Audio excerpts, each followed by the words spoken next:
morning, Mr. Mosigidi. Good morning, Commissioners. Even though I don't usually greet the council being led, good morning to you too. Thank you. And good morning, Deputy Commissioner Spies. Good morning, Commissioners. Good morning. Thank you, Chair. Chair, just for the record, we need to clarify that Commissioner Spies, who's testifying today, did testify before this commission, and that his last testimony was on the 11th of November 2025.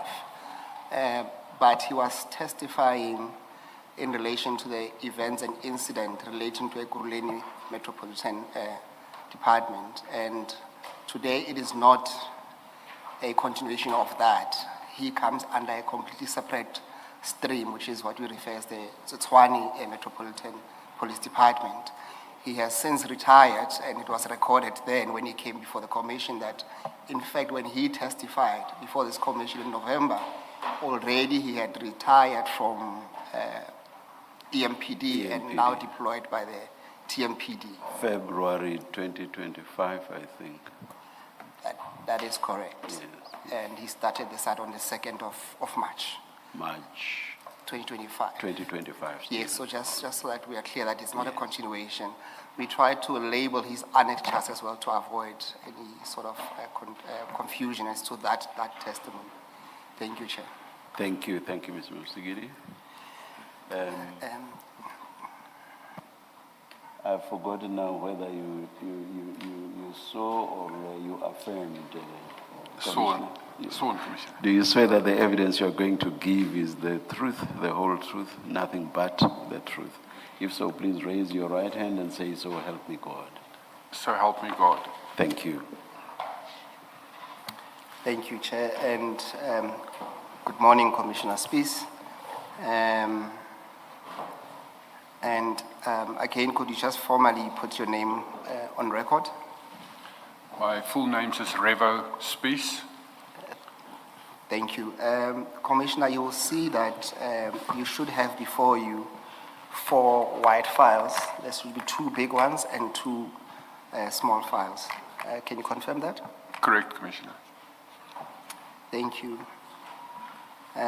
Before we deal with the contents of those files, can you confirm that you have prepared a statement and submitted one to this commission so that it can be used in your testimony? Correct. I have prepared a statement relating to the Tshwane Metro Police portion, and I have submitted it. Thank you. May we then go to file 1 of 4? It's one of the smaller files.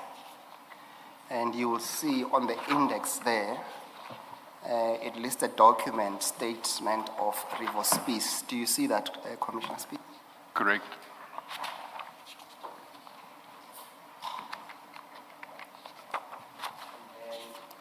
And then you will see that if you flip over, and the last page to that document will be page 19. That's correct. Do you see that? Do you confirm that this is your statement that you submitted for consideration by the Commission? Yes, I confirm that that is my statement. Is your copy signed, Commissioner? And what about yours, Mr. Mosigidi? Yes. Ours are not. Yes, Chair, that's the next question that I want to put to the witness. The statements to answer you, Chair, they are not signed. Yes. And I want to put to the Commissioner, is this a statement that you intend on signing as reasonably as possible, confirming the contents of that statement? Correct. I've signed my own version, but mine is at home. But the bundle version, I'm prepared to sign them now as well. Thank you, Commissioner. And lastly, you confirm the correctness of your statement there too. I confirm the correctness thereof. Thank you. Can we then go to the actual statement? You will see that from paragraph 1 to 6, you deal with the introduction, and the education and career background. Could you perhaps read these contents into the record? And just highlighting your history of service as set out in these paragraphs. May I just intervene and ask, Commissioner, besides you joining Tshwane Metropolitan, or rather the Tshwane Metropolitan Police Department, is there anything new to what you would have given us when you testified earlier? New in terms of my previous testimony. I'm saying in addition to what you already told us about your career advancement or progression, No. besides your move to Tshwane, is there anything else that is new? No, Commissioners, maybe just a misconception that it could be a misconception, but I officially retired. No. And then I started, but there's nothing else in my career that changed. I'm not there at all. I'm just trying to say perhaps we don't need to go over this because we already have your details. It's exactly the same. Yes, I think you can then proceed to 6 years, to paragraph 6. That's correct, Chair. Yes. Then you will see Commissioner Spies under paragraph 6. The heading there will be the responsibilities that you have now at TMPD. Can you deal with that together with paragraph 7 there too? Correct. Commissioners, I've been appointed in the City of Tshwane Metro Police from the 1st of March as the Deputy Chief of Police for Asset Protection and Security Services. It's a division within the Metro Police and serves under the Chief of Police, Commissioner Yolanda Faro.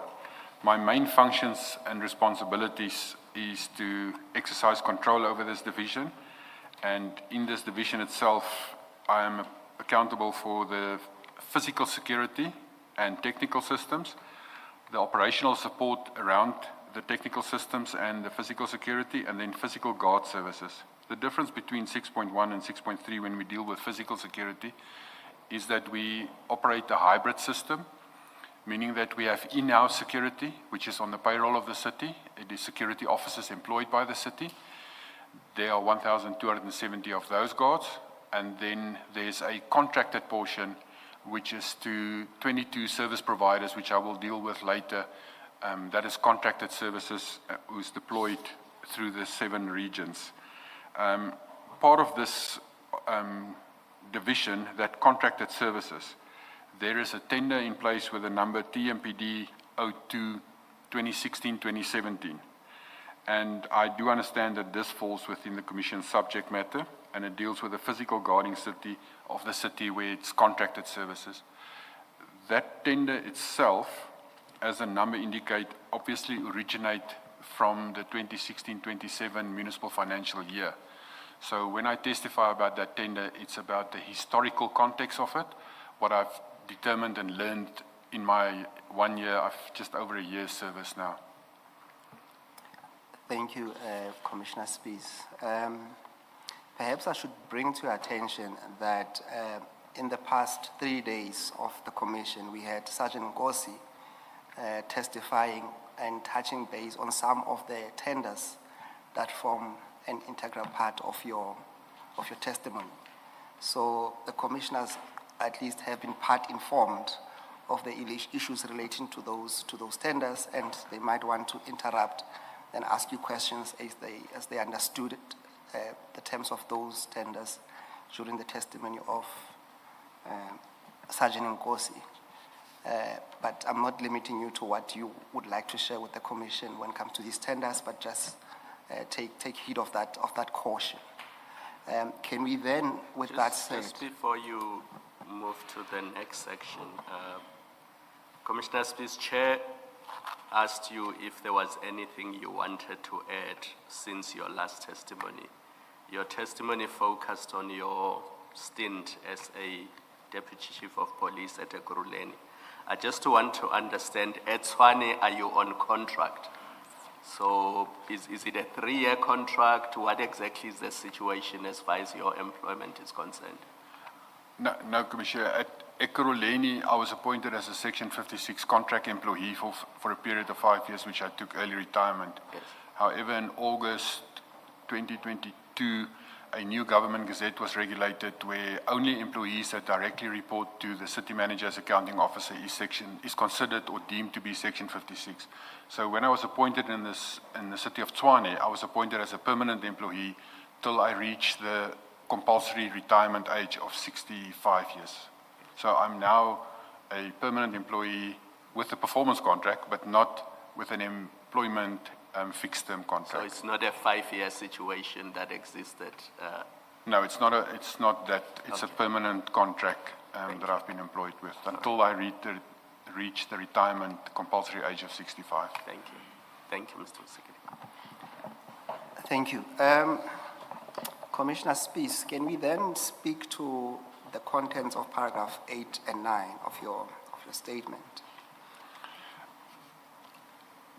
Commissioners, the tender TMPD 2 2016-2017, that is for the supply of physical security to protect the property assets and the personnel of Tshwane Metropolitan Municipality. This tender originates from what we call a TAR. It's a tender advertisement request form, which was issued at that stage in 2016-20 by a director, Chukudu Malachi. He was the director of the protection services, and this TAR was issued on 8 July 2016. At that stage, it was co-signed by the then Deputy Chief of Police Specialized Services, Mr. R.R. Mashlaule. And on 19 July 2016, this was approved by the then Chief of Police, Mr. K.S. Nkubeni. I'm also attaching that specific TAR as RS21 as a reference. Thank you. Chair, you will see that the witness is referring to RS21. However, Chair, the way I intend dealing with some of these annexures is that because the tender was adjudicated years ago, it is not necessary for us to dwell into that and also consider what irregularities might or might not have occurred. We don't think it's relevant. However, when we come to the most relevant annexures, I will take the witness there, Chair. With that said, Mr. Commissioner Spies, I would still, Chair, though, insist that some of the names that appear, especially from different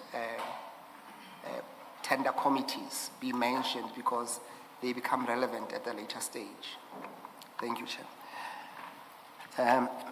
Then, Commissioner Spies, can we then pick it up from paragraph 10 of your statement? In the original TAR, there was a proposed bid specification committee which the department then proposed, which stated that these members are Director Racheku, Director N. Musa, Commissioners Sibaya, Mr. Faik Alexander, and Mr. Peter Robinson. However, when these bid specifications were serving at the initial bid specification committee on Monday, 1 September, the committee members that actually did the BSc, it was not the same as the bid specification committee nominations. So the members in paragraph 11 then is the actual members who approved the bid specification of this tender. And they were Mr. Kes Matlapeng, he was a director at the Tshwane Metro Police, he was the chairperson. Mr. Vusi Nkuna, which is indicated as the Director Land Invasion. Mr. Sipu Nkomo, Director Tshwane Metro Police. Mr. Faik Alexander, who's from Supply Chain Management, is Director Secretariat Services. And Mr. Peter Robinson, Group Legal Deputy Director for the Corporate and Council Legal Compliance. I assume, Commissioner, that everything you tell us in connection with this tender before you joined TMPD's information gleaned from documents or records within the Tshwane Metro. Correct, Commissioner. The names that is here is obviously, as I was appointed, I started to collect the tender, the award letters, the bid specification committee so that I do understand the tender that we currently are operating under. So when I read these names, it is from bid specification committees, agendas and minutes that I read the names. All right. I obviously, some of the names I do know because they still work for the department. Some of the names, I don't know them at all. Just names, you don't know the people. All right, all right. Thank you, Commissioner. Thank you. Yes, Mr. Mosigidi. Thank you, Chair. You may continue, Commissioner. I think you were at paragraph 12, now you're 12. approaching the, yes. Part of the process of a bid specification committee and all the committees thereafter, bid specification, the bid evaluation and the bid award committee, is that every member must sign and make under oath a declaration that they have no interest in the tender. So all of the declarations is then in a reference RS23, a bundle where all the declarations are as combined as one bundle or one reference. This tender was advertised on 30 September 2016, and then it was eventually evaluated by 2 bid evaluation committees. And I'll deal later with why 2 bid evaluation committees. But the first bid evaluation committee was a Mr. Maloko Racheku, who was the chairperson, Mr. Chukudu Malachi, Mr. Vusi Nkuna, Mr. Malusi Mashlanga, and Mr. Murutsi Mpashlele. So, and this is why I say I've read the documents. It's not that I do have personal knowledge of this, because there seem to have been irregularities with the first bid evaluation process, because on 24 January 2017, a report was submitted to the Executive Adjudication Committee by Mr. Tembeka Mpefu, in which irregularities during the first BEC were detected. It was then recommended that the entire process be restarted. And in this regard, I've attached that actual letter as well from Mr. Mpefu. In that report, it stated that this first BEC committee, as in paragraph 14, they removed all the bid documents of all the tenderers from the supply chain management premises to an unknown venue at Premos. Premos to us is the Tshwane Leadership Academy in Pretoria West. And later, when they finished with the evaluation, they returned the documents, and then they were missing documents, which makes it an irregularity. And at that same time, he also stated that one of the BEC supply chain members resigned from the BEC due to irregularities he experienced. And that is from Mr. Mpefu's report that he submitted to the Executive Adjudication Committee, with a request that this tender be cancelled and restarted. Mr. Moloko Racheku in 14.1, is it the same person as Director Racheku in 10.1? Correct. And then obviously the decision was made at the bid adjudication that this tender be cancelled and start afresh because of irregularities that was mentioned in it. However, one of the bidders, Lebele Lang Mashlatsi Trading Pty Ltd, they approached the High Court in Gauteng with a case number of 32325 of 2017.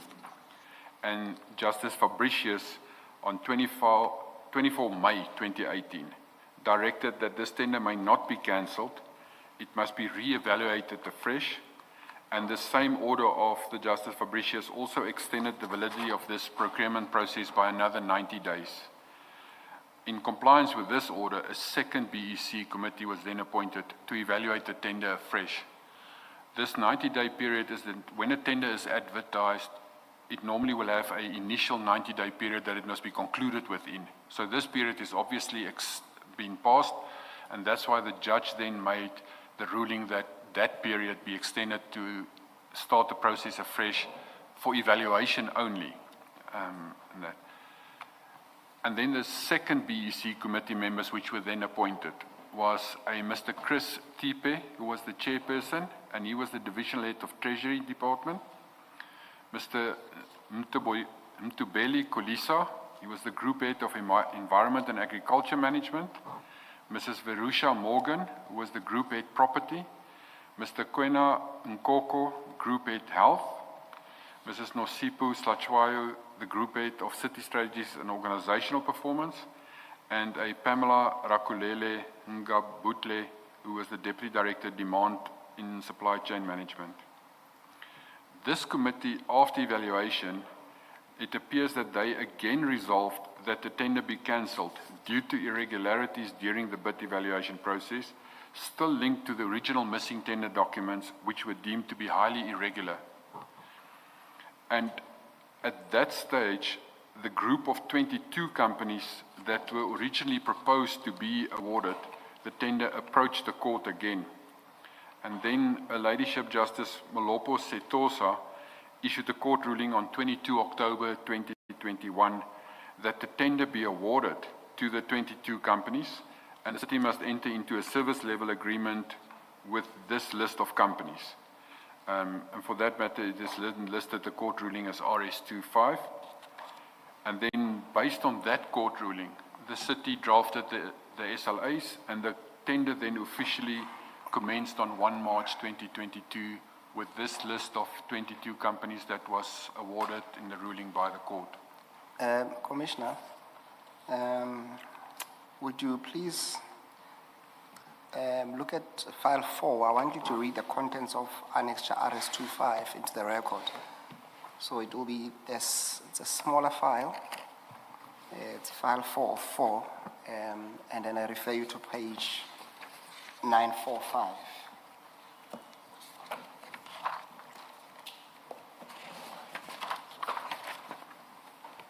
I confirm that that is the court order that was issued by Her Ladyship Justice Molopo Setosa. Yes, can you just read at least the first paragraph on that page? So paragraph 1, it actually spills over to the second page. Sorry, must I read the order into the record? Yes, please. By agreement between the parties, it is ordered that 1, the respondent's decision to cancel tender TMPD 02-2016-17 is substituted with the following decision. 1.1, tender TMPD 02-2016-17 is awarded to the applicant and such other bidders who 1.1.1 were recommended for the supply of physical guarding services to protect council property and personnel of the City of Tshwane for a period of 3 years at variable amounts as reflected in paragraph 20 of the report of the Bid Evaluation Committee at page 003-93 of the case lines record, and 1.12 are registered with the Private Security Industry Regulation Authority as at the date of this order. 2, the respondent is ordered to conclude service level agreements with the aforesaid bidders, which agreement shall detail the agreed services to be delivered, how such a service is measured in the provision thereof, and the response time required for such a service. The respondent is ordered to pay the applicant's cost, save that the cost of the day in respect of 21 October 21 will be taxed on the unopposed scale. Thank you, Commissioner. Just to be clear, okay. Before you move on. Morning, Commissioner. Morning. In that paragraph 19, the very last line where you say the council then started the tender on March 2022, paragraph 19 of your statement? Yes, Commissioner.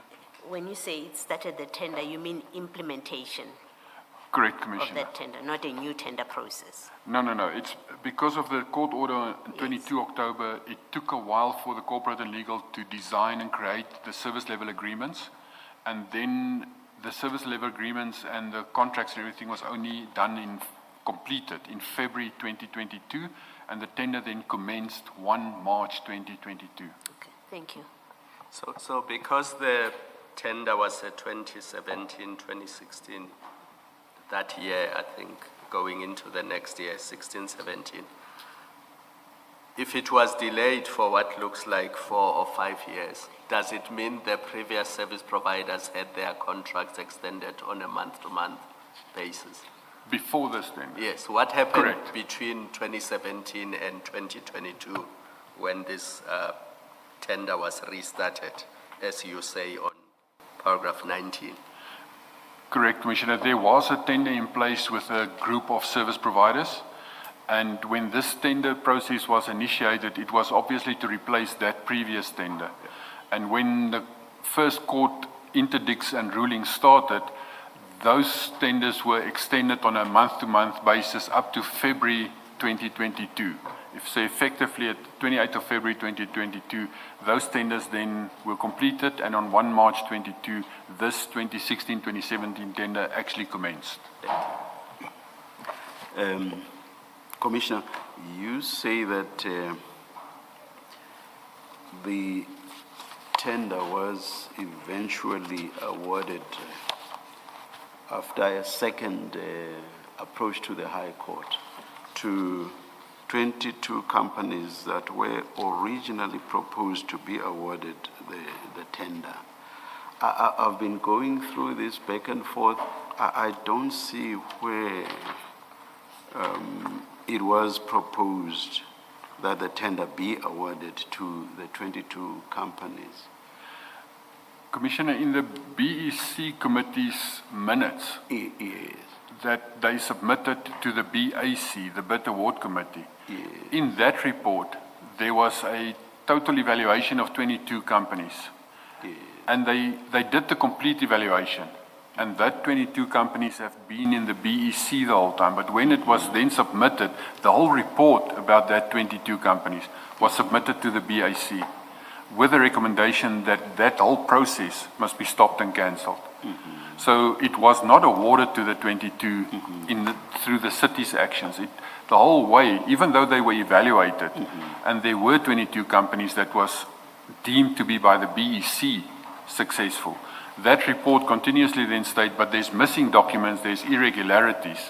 And therefore, when it got to the BAC took that in consideration and said, but there's missing documents, it's highly irregular and it should be cancelled. Mm-hmm. The then chairperson of the BAC was the previous CFO of the city, Umar Banda. And he signed off and said it must be cancelled due to irregularities. However, Judge Fabricius very narrowly in the first court order, and I'm not obviously saying I've got an ethical response, but I'm not saying the judge was wrong. The judge did the legal correct thing, mm-hmm. when he stated that the then legislation had a very narrow portion that you can cancel a tender with. Mm-hmm. And the words irregular or missing was not in that wording. So he ruled that you cannot use that to cancel the tender. That's why it must be started afresh. Mm-hmm. And obviously today with hindsight, when you hear the word irregular in my head, it should be cancelled immediately. Yes, we shouldn't proceed. And then in the second BEC, they took the same report, the same companies, and stated these were the most successful companies in the evaluation, but due to these missing documents, it is still an irregularity and we must be cancelled. And the chairperson again, Mr. Banda, again said, no, it must be cancelled because of this irregularity. Mm-hmm. And that's when the 22 companies, because the city, I don't know how it got out, but everyone leaked most probably the information, and then the 22 companies knew that they were deemed by the BEC to be successful. Mm-hmm. But they took then the decision to court to say, no, but we are successful, and that's when the court then made the ruling to say that those 22 companies we initially were must be awarded the tender. Thank you for the clarification. I guess what confused me was the fact that it appears, both from what I read here and from what you say now, that there was never a pronouncement by the bid adjudication committee that there's going to be an award to the 22 companies. So that's why it sort of sounded odd, and indeed it is odd, that there was then an award to the 22 companies, despite the fact that the bid adjudication committee never pronounced that that should be the position. But I just wanted clarity, yeah. Thank you. Correct. Yes, Mr. Musigiri? Thank you, Chair. And also to be fair to the court, that agreement, or at least that court order, seems to be, it's by agreement between the parties anyway. Correct. Thank you, Commissioner Spies. Can we then pick it up at paragraph 20, where we deal with these companies. So the list of 22 companies that was then awarded and commenced on the 1st of March 2022, and to date is still working under this contract, is Gubi's 85 Solutions Pty Ltd, Izingwenya 210 Investment CC, Triotic Protection Services CC, Butler Kumedi Management Services, both Best Trading and Projects, Ilutsaki Construction and Cleaning Enterprise, Hotline Security Services, Lebele Lang Maslatsi Trading, Letjani Trading Enterprise, Mabotwana Security Services, Marumu Maepe Cleaning, Security and Civil Construction, Mogalakhari Security, NEP Security Services, Piri Trading Enterprise, Rahite Security and Consulting, Ramalepe Security and Cleaning Services, Seputwe Trading Enterprise, Sketch Projects, Sukol Renting and Construction, Takana Limpopo, Flopanang Business Enterprises, and Vugi Protection Services. And this tender, which then commenced on the 1st of March 2022, as per the prescripts of the MFMA Act, 3-year period, then concluded on the 28th of February 25 as a contract at that stage. Chair, I would request that the commissioners perhaps highlight the first 3 companies on that list. These are the companies that will be forming the subject matter of our discussion. The chair would have also noticed from the previous evidence of Sergeant Ngosi that at least 2 of those 3 companies were canvassed with him, and we sample those 3 in the TMPD stream and also try to draw a linkage with the terms of reference, especially where there is a suspicion of interference by syndicate, also called cartels. So those 3 names on top will be the one that will feature quite often in this stream of TMPD. So the first 3, namely Gubi's 85 Solutions, Izingwenya 210 Investments, Triotic Protection Services. Indeed, there might be that we pick 1 or 2, but after that, but these are the 3 that there will be a common feature through the TMPD. Thank you. Thank you. Commissioner, can I just add that I'm not placing them in that order automatically. I actually use the alphabetical order of the names. It's accidental that they are at the top. Thank you, Commissioner. Noted, Commissioner Spies. Can we then proceed? We deal with a separate topic. Perhaps, if before we go there, please deal with paragraph 21 before we go to the new topic. So I did mention that is that the contract is awarded for a period of 3 years as per the Municipal Finance Management Act, and because it commenced the 1st of March 2022, the end date will then be 28 February 2025, which is that 3-year period. So this contract then came to an end on that date, but obviously we still under it, and I will explain now in my next portion why the tender has been extended and why it's still ongoing. Yes, no, thank you. And that will speak to the question that was raised by Commissioner Khumalo earlier on to say what happens when one contract expires and probably the processes that are required to extend. Can we then deal with that, Commissioner Spies? Thank you.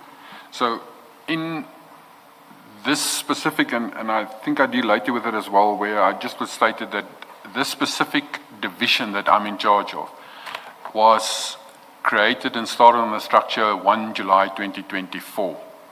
The Asset Protection Unit was then moved from the City Manager's office to the Metro Police in the new division. It was originally a unit and it's now a division, Asset Protection and Security Services. So in 1 July 2024, when this unit was moved over to Tshwane Metro Police as a division, it was discovered that this tender would expire in 28 February 2025.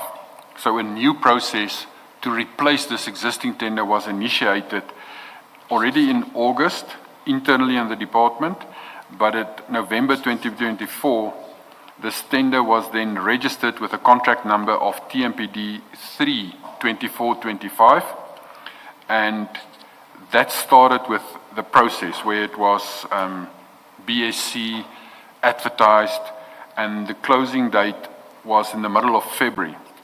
So it has not yet been concluded by 28 February. So because the closing date of the bid itself was in the middle of February, there was not enough time to go through the bid evaluation process. There were a huge amount of bidders that submitted documents. So the bid evaluation process and the BAC process could not be concluded in time. So a report was then submitted to the BAC before the tender expired, and this report was then to extend the original tender to 2016-2017, and it was submitted to the BAC inter alia by Deputy Commissioner Dlamini from the Tshwane Metro Police, and then it was approved by the then chairperson of the BAC, Mr. Gareth Manisi, on the 27th of February 25, and it was final signed off by the accounting officer on the 28th of February to extend the tender for a period of 4 months till the 30th of June 2025 to give time for the new tender 32425 to be evaluated and to be concluded and awarded. Commissioner Spies, can I just understand in that paragraph 23, where you say that it was approved by the extension was approved by the chairperson of the BAC, how does it work? Is it not the committee that approves the extension? The way you've said it here, it seems like it's an individual, and the individual being the chairperson. Commissioner, it is a committee, so the report is presented by the department to the committee. The committee does obviously discuss the matter between themselves, and then it's recommended, and the chairperson of the committee signs off on the report as a recommendation to the accounting officer, and then the accounting officer sign off based on the recommendation from the chairperson. So it's a decision of the committee? Correct, Commissioner. Right, thank you. Commissioner Spies, perhaps to give context to the clarity-seeking question by Commissioner Baloi, could you go to the actual minute of the BAC? It will be on the smaller file. It will be file 4 of 4. Sorry, which number? 945.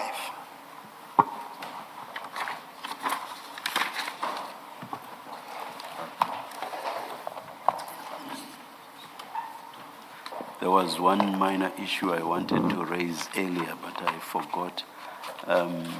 It took me a bit of time to find 945 uppercase A, because I was expecting it to be after 945. You know, for example, even with legislation, including subordinate legislation, the uppercase A or B, whatever the letter may be, usually signifies an insertion. And if it's 945, then the A will be indicating that it's an insertion after 945. So in the end, I was shown by Commissioner Kumalo where 945A is, because I was looking at the wrong place.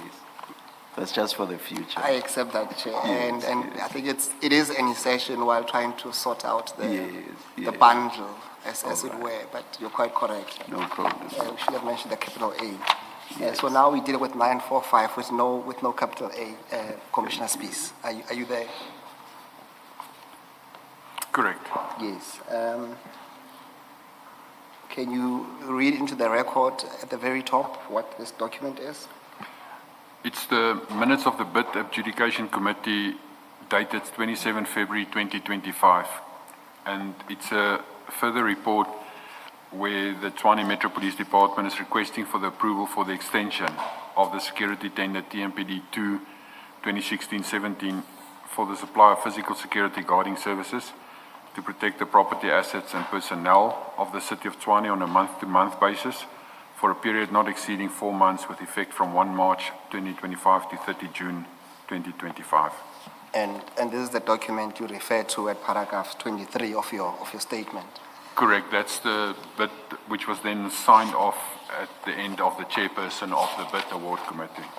Yes, can you then go to the next page? I just want you to concentrate only on the parts that are put in bold. You can start with line 2 there too.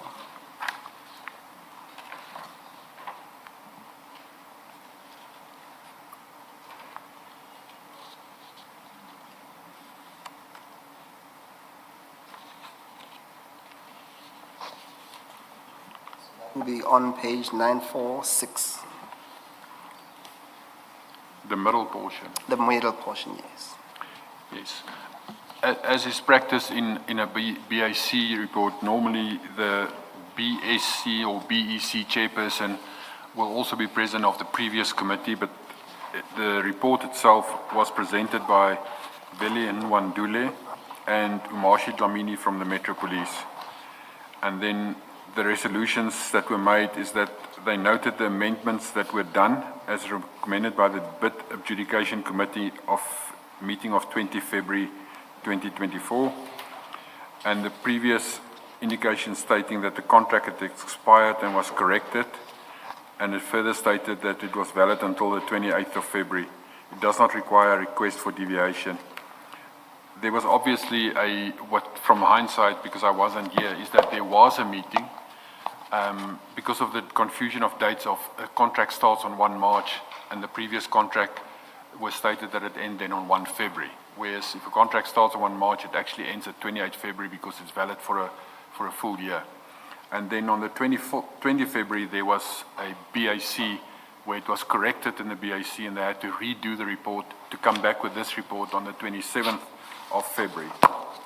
And therefore, you don't need a deviation because it is, while the tender is still ongoing, you can do the application to extend it. If the tender has expired, it becomes an irregular and a deviation report that must then be approved. And the department confirmed that the amount was still below the 15% markup and that the budget was in place for the 4 months.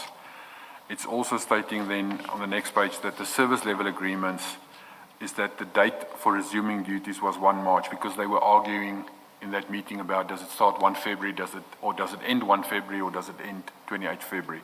But eventually it was cleared out is that because of the court ruling and the SLA, it commenced 1 March and that it therefore ends on 28 February. And then the rulings is just that the contracts and everything forms part of the approval pack because the original SLAs is kept intact, it's not changed at all. The whole contract stays as is for the extension going forward. And the committee emphasized that it relied on the information presented by the department on the SLAs as the commencement date, and it was therefore then resolved that the service level agreements for the original 22 service providers with commencement date 1 March 2022 be extended. And then on the next page, 948.5 is listing just the 22 companies up to 949, which is exactly the same companies. Their order is just a random order where mine was alphabetical, but it's the same 22 companies. And then on page 949, it was signed off as recommended by the chairperson of the BAC, Mr. Gareth Menisi, on the 28th of February 25. And it was then final approval by the accounting officer, Mr. Metler, as the city manager. I noticed, Commissioner, that it is this list, this second list, that is actually alphabetical. The earlier one was not. Oh. So the first 3 companies are not in alphabetical or do not follow in alphabetical. Sorry, I have to correct it then, Commissioner, but it's a random type. It's not that I actually... Yes. The letters, how it came from is the pack of award letters that I have, in the order that they are, I typed their names, so I made an assumption on that. All right, no, that's fine. Yes, Mr. Musigiri? Yes, thank you, Mr. Speaker. Just a question on this. Commissioner Spies, what's happening in our municipalities? Why is it so difficult to evaluate tenders before the previous one expires so that you can appoint new service providers on time. Why is it that you continuously see this thing where a tender is advertised, you know that the previous contract is a 3-year contract and it's going to expire at the end of February, but you don't complete the evaluation process and the new appointment before the end of February. And then you have to favor the companies that were appointed under the previous tender because you continuously extend their contracts and they get paid out of the municipality when in truth their term has expired because it was a 3-year term. You are effectively giving them 3.5 years now. Why is it that this is always happening? Commissioner, on a general note, on my experience, is that in terms of the MFMA Act, it has very strict deadlines and guidelines of, let's say, a period of 90 days, that a tender must be through all the committees approved, advertised, and it must be evaluated and awarded. However, in the process, if you look at, and I cannot speak what happened here, but we restarted this tender afresh this year. It was advertised, it was approved to go to BSc in December, the decision was made. The first BSc sat in January. It was approved, it was advertised at the end of January, and it closed on the 10th of March. In between, there's a briefing session where all the prospective bidders must be at the briefing compulsory session. At the briefing session, there were more than 1,200 companies. If we then go on, I don't know what obviously happened further because I'm not part of the BEC process, but if all 1,200 that was at the briefing session submit a bid, and it's a document this thick, you then get to the evaluation stage, the committee must physically go to every one of those companies and physically visit their sites, tick off on a checklist to say, you have all the specifications, requirements, you have it. Give them scoring points, then write a report, then go to verify that the company's documentation with SARS, PSIRA, all of that exists. That administrative bureaucracy process is when it is a large amount of tenders, like 1,200 people, no, I'm not saying people, companies, that creates a massive delay because of the large amount that is there, especially with tenders like these.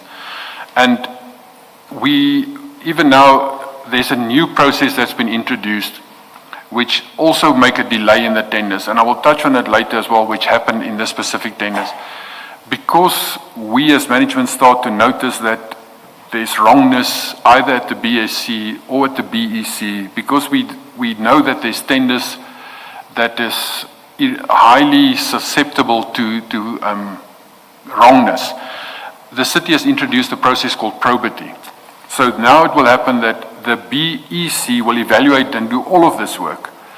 Then probity will be the group audit and risk, which is a complete separate department as audit. They will redo the complete process of the BEC to verify that the BEC didn't crook.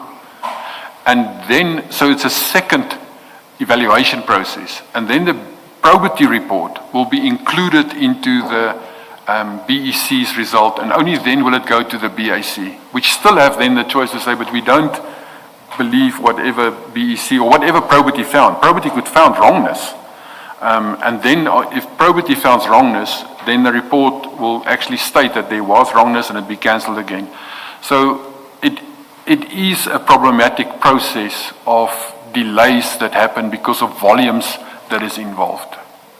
But then it means if you know that a 3-year contract is expiring at the end of February 2025 or 2020, you must start the process a year earlier. You can't start it 3 months before the contract expires. And then when you get to the expiry, you say, oh, we had 1,200 bids. You must expect that in advance and plan in advance. And the reason I'm raising this is you mentioned the 3 companies that the evidence leader said will be the focus of this stream. They have been favored because it means their contracts have been extended after their term has expired. And that would apply to the other 22. And the question I'm asking myself, maybe it will come up later, is whether this was done deliberately to favor these companies, or if, as you say, it's simply the volume that overwhelmed those who were evaluating the bids. I don't know. Commissioner, on the one side, I have to agree with you, but as a city, for now that I know of, we actually do start earlier. We take 9 months before tenders expires. We as management and TMPD already sit with a 9-month list to say that these tenders will expire in the next 9 months. The process must be started so that we start internally the processes. It is still, the internal process is started, but from the day that you advertise, from that day onwards, there's the 90-day. Even though we have actually asked that 90 days must be extended, because we know for some tenders, probity will come in, and that will add a portion to it as well. Thank you, Commissioner Spies.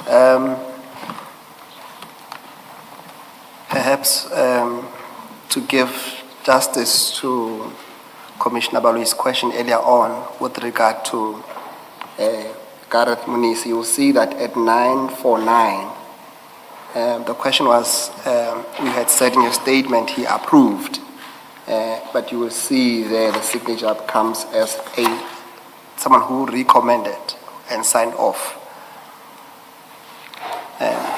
You accept that?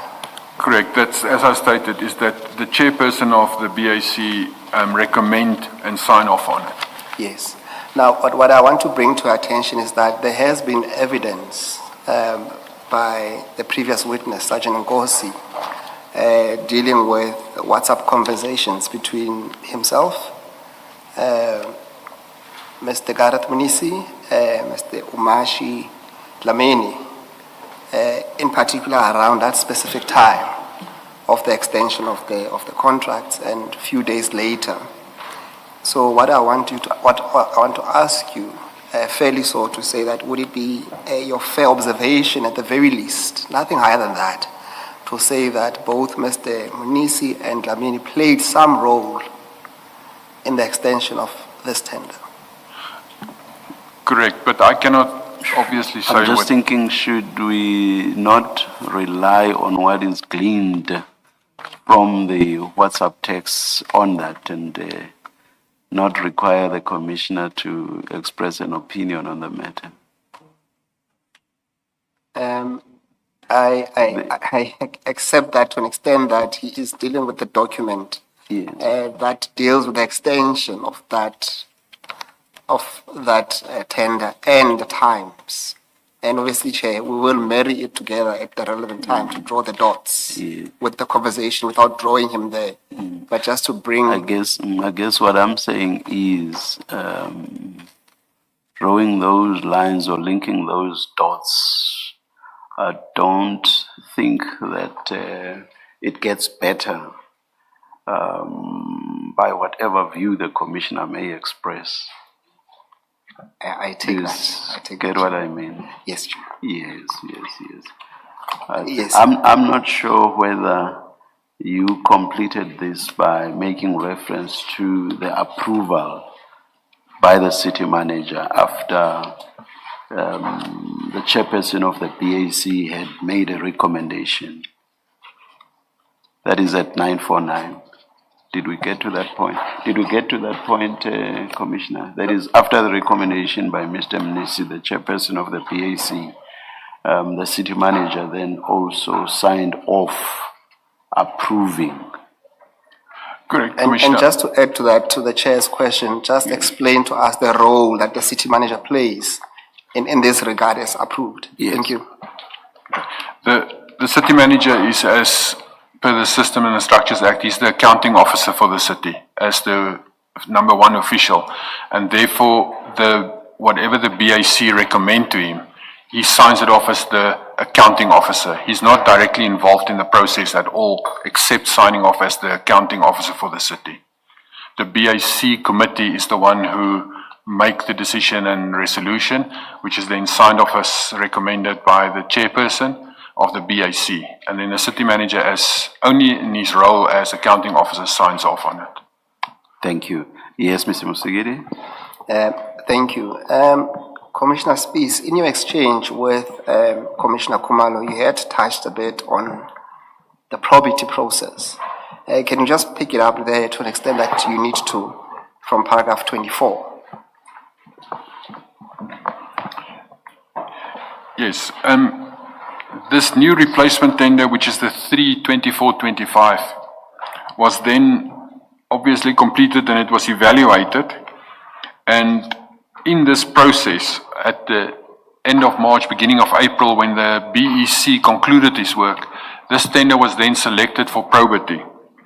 And probity process then ran its course, which initially was thought it would only be 30 days. It eventually ran up to the end of October, or middle of October. Probity took a very, very long time to do it. And during this process, the tender expired, this extension of the tender expired 30 June. And this was then, in the meantime, I've now been appointed, so now I'm presenting the report to the BEC, to the BAC to say, but this tender is selected for probity. We still have to now continue with the services because of the probity process that is busy. It was then initially thought we extended for 3 months because then probity would be finished from 1 July 25 to 30 September 25. And then in September, the probity process was not yet concluded, and it was then extended again for 1 October to 31 December so that the probity process could be concluded. And in that process, at the October portion, the probity report was concluded, and they submitted their report to the BEC. So the BEC will then present the probity report together with their original findings to the BAC. And this served in October 25 at the BAC, and it was then resolved by the BAC chairperson as well, Mr. Manisi, that this new replacement tender, the 3/24/25, must be cancelled because there was 2 reasons that was given on the report. The one reason, and it comes from probity, what probity found. The one reason was that the pricing schedule that was attached to the tender originally was ambiguous, and the reason for the ambiguity was that the BEC stated that on the pricing schedule there may be no blank spaces. If there's a blank space, it must either be scratched out or it must be written not applicable. And probity indicated that it should be written as R0.00 and not as not applicable. It was their findings. And then the second finding was that when the documents was removed from supply chain in the BEC, there was a register where probity signed for all the documents, all the bid documents. However, when they returned it, 6 documents were missing. And that missing documents then caused the second reason why this tender, because it's irregular, and it's the second reason that this tender be cancelled because of this irregularity, and the process must therefore commence afresh again with a new tender process that must be started. Commissioner, It seems the easiest way to scupper a procurement process is just to remove documents, throw them away, the result of which will be that the process has become irregular. But this is not the first time this is happening. It happened at the stage of the evaluation of the very contract that's being extended from time to time now. I wonder how the documents get or go missing. Commissioner, with the new afresh tender which we started this year, we have added a specification and a clause is that every tenderer shall submit not only his physical documents, he shall also submit the electronic digital version of it, so that there will now be 2 versions. There will be not 2 versions, there will be exactly the same document, but one will be a digital version that's submitted, which will be then electronically filed by the city, and there will be a hard copy which will then be evaluated to prevent any documents from going missing in future again. Yeah, thank you. Commissioner Spies, just for the record on this subject, can you go to the very annexure RS27? That will be on file 4 on page 950. So it's the smaller file again. Starting at 950. That's correct. Thank you. Mr. Spies, what I want you, Commissioner Spies, I want you to look at bring to the record the title of that document. This is the Bid Adjudication Committee dated 23 October 25, and it's the Tshwane Metro Police Department TMPD 03-2024-25 cancellation report. Tender for the appointment of a service provider to provide security services at various sites belonging to the City of Tshwane, including substations and reservoirs, for a 3-year period. And then it was recommended, the BEC therefore recommend that the tender for the appointment of service provider to provide security services at various sites belonging to the City of Tshwane, including substations and reservoirs for a 3-year period, be cancelled due to materials irregularity. Thank you. Can you then flip over for the record to read on the very next page what was then resolved following that recommendation? It was resolved at point 1 that TMPD 3-24-25, that tender as be cancelled due to material irregularity as indicated below. And then that during the evaluations of the tender, the committee identified following misalignment and material irregularities.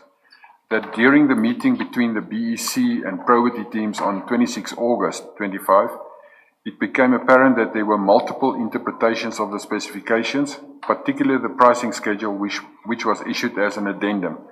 In regard to the interpretation of the addendum, it stipulated that the pricing schedule must be completed in full, no blank spaces, and the BEC interpretations is that the pricing schedule need not to have blank spaces.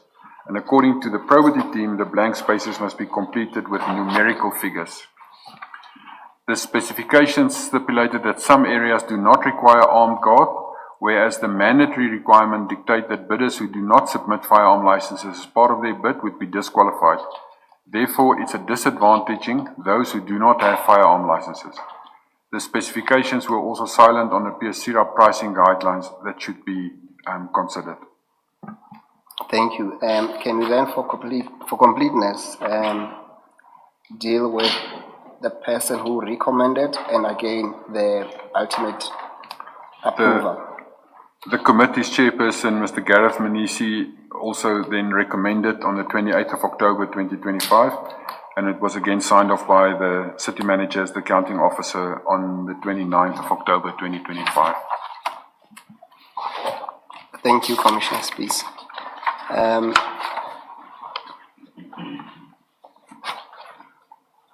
Can we then pick it up from following this cancellation?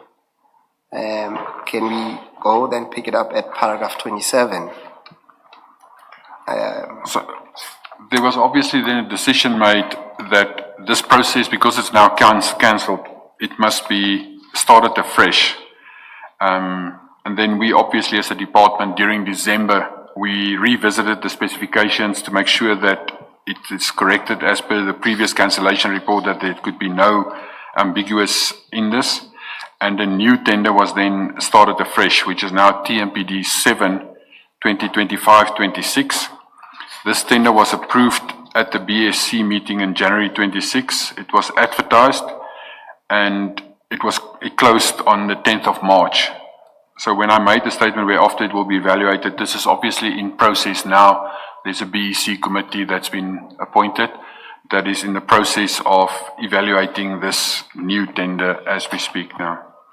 But as we stand today, we are operating under tender TMPD 2-2016-17 till at least 30 June 2026, this financial year, while this tender is evaluated and awarded. Just to understand how the process works, in that recommendation, which is signed by Mr. Mnisi as chairperson of the BAC, you have the city manager approving the cancellation. How does it work? If the city manager didn't agree with the reasons provided by the BAC for cancelling, and therefore they're not agreeing with the recommendation to cancel, how does it get resolved?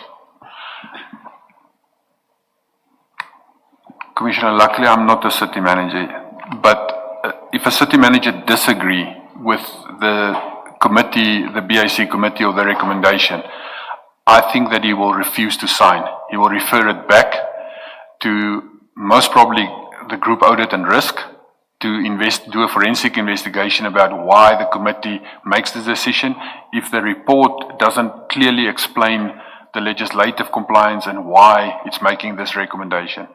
So if I was the city manager and I don't want to sign because my BIC make a recommendation which doesn't make sense to me, I will refer it to the group audit legal to actually verify the correctness of it, and I will also refer it for forensic investigation, and I will not approve that. However, if the report comes to me as the city manager and looks correct, and the reasons and everything is stated as correct, and the chairperson signs it off as recommended, I obviously will then sign, because there is a trust relationship between the city manager and the subordinates underneath him that they will do the correct work. I guess what I'm asking is, and to the extent that you're familiar with the prescripts about these matters, is the city manager in this kind of situation obliged to approve as a formality, or in fact he does have real power? He could refuse to approve. No, the city manager has definitely got real power. He can refuse. Okay, thank you.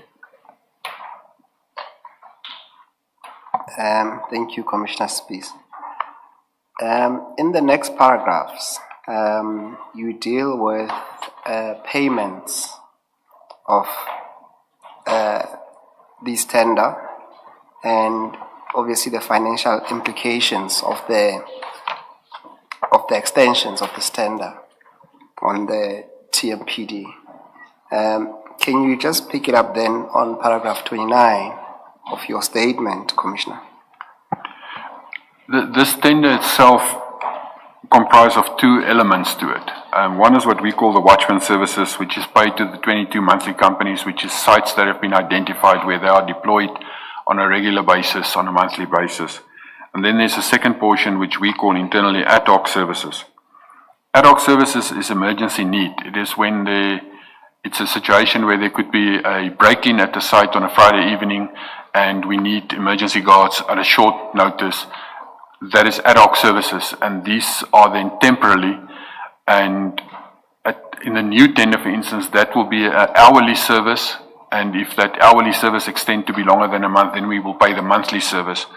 That's the idea behind ad hoc services. It's when it's a short-term, immediate solution.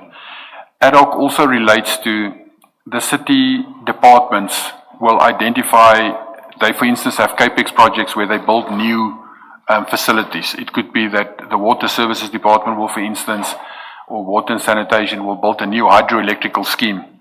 And then in the middle of a financial year, the hydroelectrical scheme is completed and it's handed over to the city as a completed project. While it's under construction, the service provider doing the construction is responsible for the security, for himself.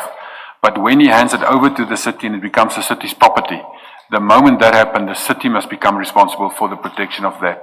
So it could be that there's no planning in place that we know what other departments are doing, and then at a very short notice we are informed that there's a new site or a new facility, and we have to place then ad hoc guards. So that tender consists of these two components. There's like a fixed component and then there's an ad hoc component to it. And during this, what was discovered... Sorry, Mr. Commissioner Spies, just to understand you well then, is that once you are part of the security on the panel, on what do you call the watchman service, is that you'll be allocated a particular site that you guard constantly and be paid on a monthly basis. And then on the other hand, there is the ad hoc part where you have to be able to come in as and when you are called to assist as the security provider, service provider. Is that correct? That's correct. Originally in 2016-17, when the tender was started, the city had a total of 1,087 sites that have been, a risk assessment has been concluded on those sites, on the 1,087 sites. And out of that, they were then categorized in category high risk, medium risk, and low risk. And the high-risk sites, which is normally obviously included, is the infrastructure sites like energy substations. Those sites are then allocated to security guards over the 7 regions of the city. And when it now gets to 2025, the portion of those sites have got permanent guards because they're considered high risk. And then the lower risk has either no guards or technology, maybe alarm system deployed to them. But the ad hoc services is when a department comes along and says, I don't have any guards, or there's an influx of security breaches. We experience, for instance, a sabotage at a substation or an infeed station like Kwacha. We need to increase the security. So the energy department will approach us then and say, I need ad hoc guards. And from us as a department, we obviously don't have the budget. We've got a very limited budget for that. And there's then a demand that the other departments, when you come along and you say, I want ad hoc services added to the service, they must then budget and fund it in that process. So the ad hoc services is a temporary solution while something is happening. It's not supposed to be a long-term solution at all. Commissioner, let me take you back to 952 and the recommendation and approval. The recommendation by the chairperson of the BAC, Mr. Nisi, and the approval by the city manager. I'm just thinking, and this of course is also based on chats that were displayed here and on which testimony was given. Some of which suggested that it was suggested to Mr. Mnisi that make sure that there is no award and that there are extensions, the upshot of which would obviously be that the incumbents continue rendering services. Now, I will not ask you to comment on that, as I indeed said to Mr. Musigiri, you do not have to. But what I'm getting at is this.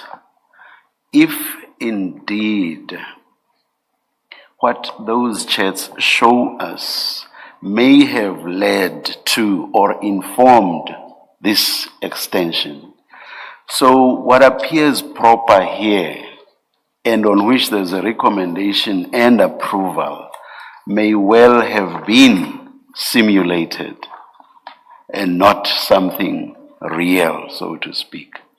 So the short point I want to make is that unbeknown to a city manager, the accounting officer, the possibility cannot be discounted that they may actually be signing off on something that is simulated. Would you accept that? Commissioner, I would agree with you. Even I didn't know anything about it, and it's like there's a trust relationship that your subordinates will do the correct thing, and I obviously didn't know anything about the understream or undercurrent discussions and things that is happening. But it is possible that officials can contrive to create this at the bottom end. All right, thank you, thank you.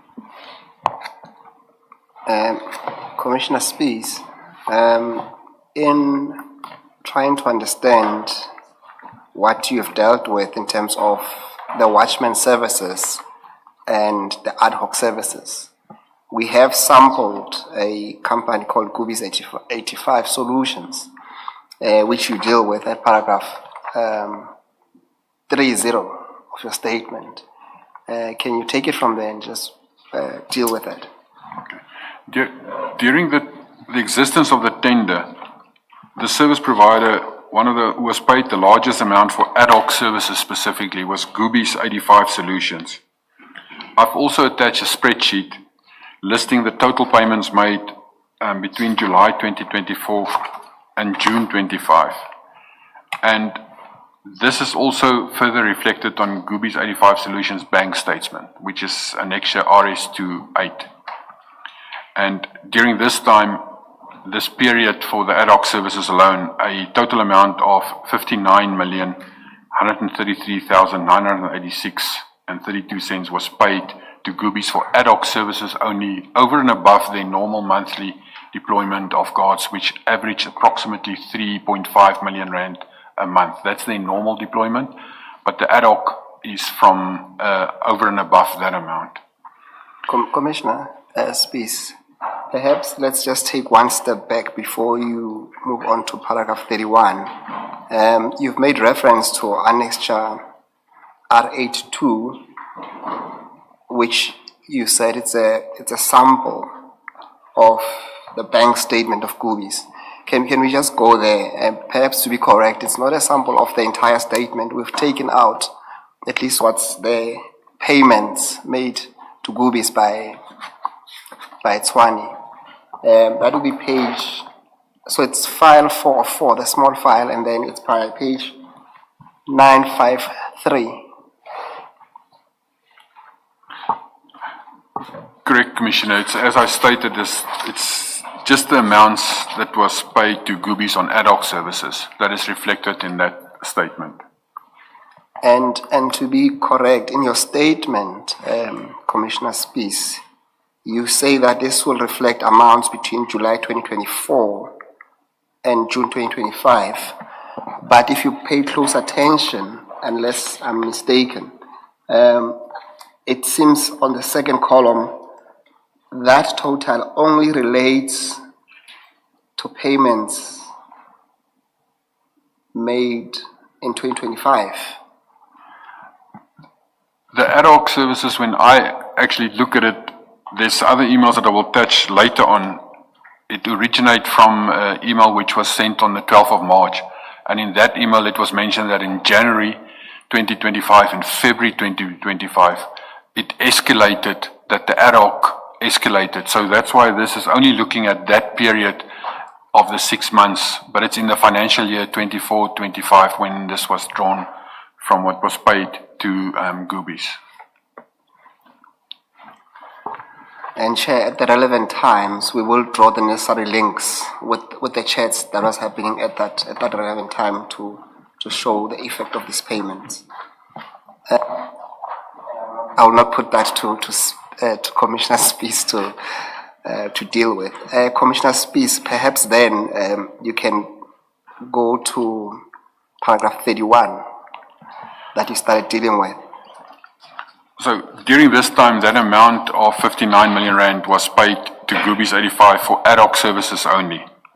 But I have been informed that Mr. Manisi and Deputy Commissioner Dlamini communicated with each other on 5 March by sending messages through Sergeant Nkosi in relation to the creation of purchase orders for ad hoc services. The purchase orders created out of this process were registered on the TMPD system only on the 6th of March. And these include purchase orders for ad hoc services ostensibly procured for Goobies 85 solution in the aggregated amount of 13,635,133.60, and that's 11 million plus VAT. And I've attached a spreadsheet of those as well. I must actually state that obviously I've been informed of this. I haven't at that stage, and as I stated, I was appointed on 1 March 2025, and my first week at Tshwane Metro Police was a administrative induction, contract sign, payroll, admin, uniform issue. Effectively, I started to work on Monday the 10th, actually doing work, and on the 12th, I discovered an email which then referred back. I didn't know these were happening at the back end at all. Can you, for the record, just tell us what the roles or positions of Mr. Mnisi and Dlamini are, and if they are still with the City of Tshwane? Mr. Manisi is the Chief Financial Officer of the City of Tshwane, and Deputy Commissioner Dlamini is a Deputy Chief Metro Police in the City of Tshwane, and he is the Deputy Chief of Support and Administrative Services. And they are both still there? Yes, Mr. Manisi is definitely still there. Commissioner Dlamini, I have seen in the media and I've been informed that he has been suspended on last week Friday due to his name being appeared here at the Commission. And who's the chief of police? The Chief of Police is Commissioner Yolanda Faru. Say that again? Commissioner Yolanda Faru. F-A? R-O. F-A-R-O. Yes. It's Pharaoh. And Not the biblical Pharaoh there. Could be biblical, but it is F-A-R-O. And for the record, Chair, she is lined up to come and assist with some information to the Commission. Commissioner I Spies. notice that Commissioner Dlamini's name is spelled with an H here, whereas if I'm not mistaken, everywhere else it's without the H. Commissioner, for a change, I think I'm correct. Oh, is it? His rank as well is, I've Yes. noticed that his rank is indicated as general. He is not a general, he is Deputy Commissioner is his rank, Yes. and his post is Deputy Chief of Metro Police. Okay, all right. Thank you. I think we're very much scolded by Commissioner Spies during consultations that we must not refer to him as general. But I think we might have picked that up from the conversations, but it's correct that he should at least enjoy the rank of Deputy Commissioner. Correct. Perhaps then, because we need to correct something, Commissioner Spies, can you go to page 954? It's the same file we're dealing with, 4 of 4. So you will just have to flip over 2 pages if you haven't left that page. So it's file 4, page 954. That will be annexure 8.1 that you refer to in your statement. Now, at the very first paragraph in your statement, you say that these amounts here are for ad hoc services. Can you speak to that, because that does not seem to be the case? The amounts on page 954 is purchase orders that's been created specifically for ad hoc services. It is smaller amounts, for instance, 353,000 and 269,000. And if you total that up, which has been created on the 6th of March when it was created, it comes to a total amount of 11 million, whereas Goobies 85 Solutions has a normal watchman services that is deployed, which is in the other spreadsheet, of 3.5 million per month. So this is specifically related to ad hoc services that has been created.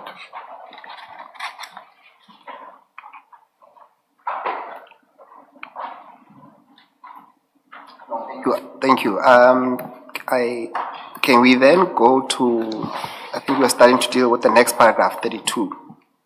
Maybe before you, sorry, maybe before you do that, Commissioner, in the evidence of Sergeant Nkosi, the WhatsApp exchanges that are referred to, there is a series of exchanges that are about uploading the purchase orders and payments being approved. They've been uploaded, they have been shown on my system. There's a bit of that. Now, looking at this 954 page that you were looking at, the purchase orders were created all on the same day, or at least they carry the same date, the 6th of March 2025. For purposes of services delivered and for which payment is being claimed, because all of that exchange ends up, all this uploading of purchase orders ends up with payment being approved and made within a very short space of time. What does it mean when the purchase order is uploaded? Has the service already been rendered and invoiced for, or ordinarily the purchase order comes before the service? How does the system work, as you understand? I understand that it's somebody's specialty, but to the extent that you're here and you're speaking to page 954, how would it work? Commissioner, normally within the department, there will first be a requisition created by the department for services to be rendered.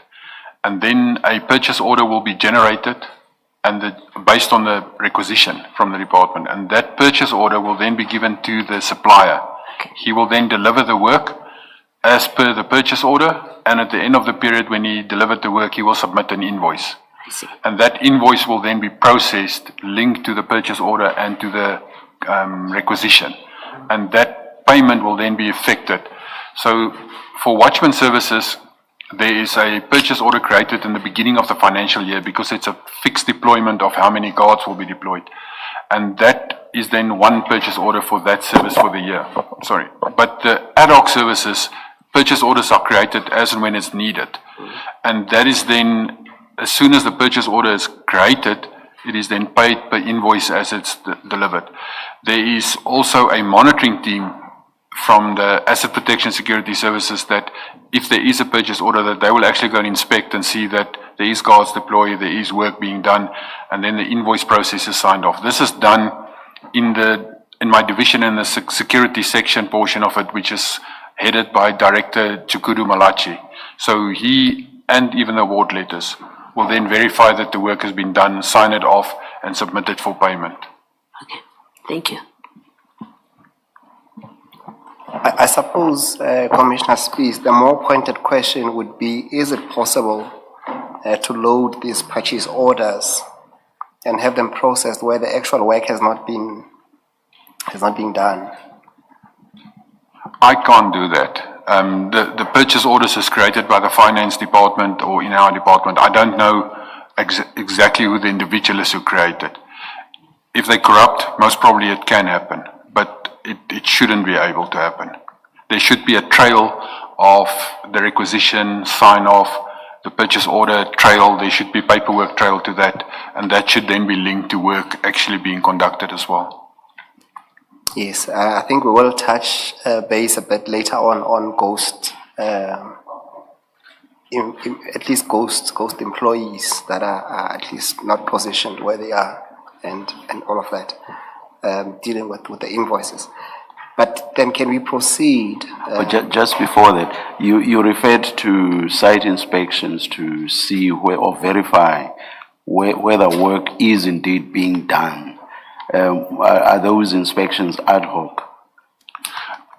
Commissioner, what we've done is we've in APSS, the asset protection, we have very few people. We have only got 7 regional supervisors. But the department itself, through Commissioner Farah, we have decided to deploy 54 Metro Police officers to the same function, so that they, as per shift basis, that they actually visit all sites. And the sites are randomly visited and OB entries are made. There's also a checklist, which as per the SLA, there's a penalty clauses if there's non-compliance to specific items. If a security guard, for instance, doesn't have uniform on, or if a security guard doesn't have a torch, or a security guard doesn't have a PSIRA appointment card. For all of that, there's penalty clauses that's being levied. So since I took over, there wasn't previously, until last year, April, there wasn't really penalty clauses levied. But from May last year, penalty clauses are definitely implemented because of the monitoring system that we put in place to make sure that the guard deployment are verified and are checked. And if there's then mishaps where it doesn't happen, there's penalty clauses against them. Even if there's a breach at, let's say, for instance, one of our stores, there's a breach and lawn mowers or grass cutters are stolen, the company is, if it's their negligence related to it, there is guards that was on duty and they slept, for instance, in that. The levy will be either replacement of the goods, or the value of the goods will then be a credit note put or a debit note put against the invoice. So that is definitely taking place now. Oh, at the beginning of your response, you used open quote randomly, close quote. Does that mean the inspections are ad hoc or not really? It's randomly. The inspections itself is not ad hoc. It's a team that's been appointed, and they work a specific shifts because we work on a 24/7 system. So that team is assigned as a inspection and monitoring team. All right. Their function is not ad hoc. They must All right. do the inspections of all sites in the region and the sector where they are deployed. All right. Thank you. Thank you. Mr. Musagidi? Thank you. Commissioner Spies, can we then proceed to paragraph 32? The total amount paid under this TMPD 2 2016-2017 to all the service providers since inception, that is 1 March 2022 when they started, to the end of January 2026, because when I draw this statement, that was when we actually draw the figures. We always pay 30 days later, so the figures is dated until January 26, was 2,923,467 rand and 84 cents, which makes it approximately 730,857,466 rand per annum, our annum. It's a financial year, which is July to June. And then I've created a spreadsheet of a summary of all payments to the 22 companies from March, including the total paid to each company during this period, attaches an extra RS29. But this excludes ad hoc services. The 15-month extension, it's R1 billion. I mean, if the contract, the 3-year contract expired in February last year, and you extended it, and now it's been extended again until June this year. I mean, that's at least a year and 4 months. That's easily R1 billion. It's approximately 750 million. A year. A year. And then you add the other 4 months. Because remember, Yes. you said the extension, the current one, is going to run until June. That's correct. So a year would have been last year March until this year March. And then you add, May, June, hopefully they would have finalized it by then. That's 14 months. That's correct, Commissioner. So it gets you over 800 million easily. This is only for the watchman services. When we add the ad hoc that escalated this year, it's going to be close to R1 billion. Yeah. And I must state in the spreadsheet, sorry, Commissioner. I was saying, you want to take us there? In the spreadsheet, when it was created, Commissioner, maybe let me just direct you to where to find the spreadsheet. That will be on Perhaps page... let's deal with the spreadsheet at 11:25. Indeed, Chair. Let us adjourn and resume then.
the spreadsheet. Indeed.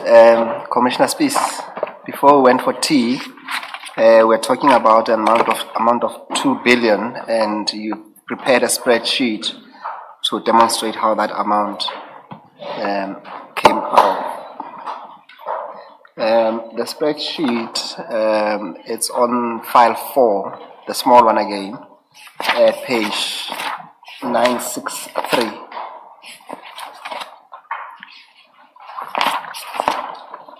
So 963 will be where you deal with a total of 2 billion, and the actual document starts at 956.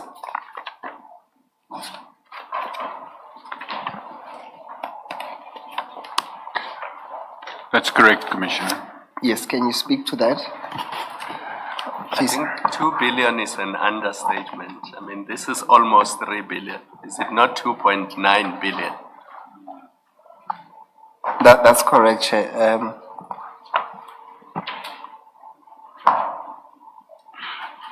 Commissioner, this I drawn up when we started with the tender. I created the spreadsheet to keep track of everything right from the beginning. So on the left-hand side, the columns is the 22 companies. And then I had to go back in history with the assistance of the previous staff so that I can get the original amounts which was paid. And then it lists the companies per month, how much was paid to the companies. However, I must, right from the point out, go say that amount is related to the watchman services, because even though in March 25, when this allegation of increase of ad hoc services came up, I even draw graphs from these to see where's the spike, that I can actually notice what happened if there was a spike at all. And I couldn't get any spike in it immediately from that. So to me, this graph just shows the total that's been paid for the watchman services, the 2.9 monthly deployment at fixed sites. The watchman services, what I've discovered in the meantime, is paid from the requesting department's vote numbers. So if there's water and sanitation department or energy department or whichever department asks for ad hoc watchman services, the funding is made available from their budget and it's not reflected on us as TMPD and in the payments that is reflected here.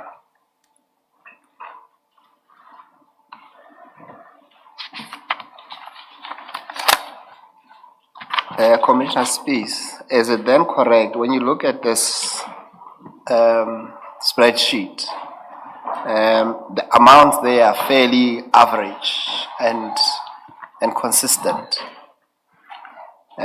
Would it be then correct to at least postulate that if there was any room for manipulation, it will have to fall under the ad hoc services as compared to the watchman services? Do you have any comment to that? The watchman services, the deployment, it very slightly differ. It could be that there's 1 or 2 guards added over a period of 4 to 5 months and then reduced again with 1 or 2 guards.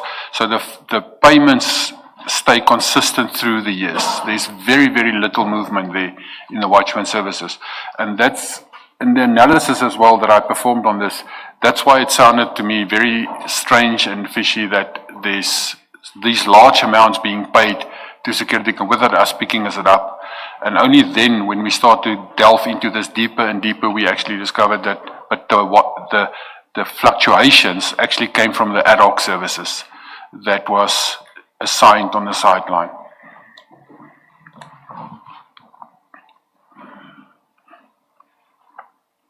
Commissioner Spies, can you then pick it up from the next paragraph where you deal with the financial obligations, paragraph 34 of the statement?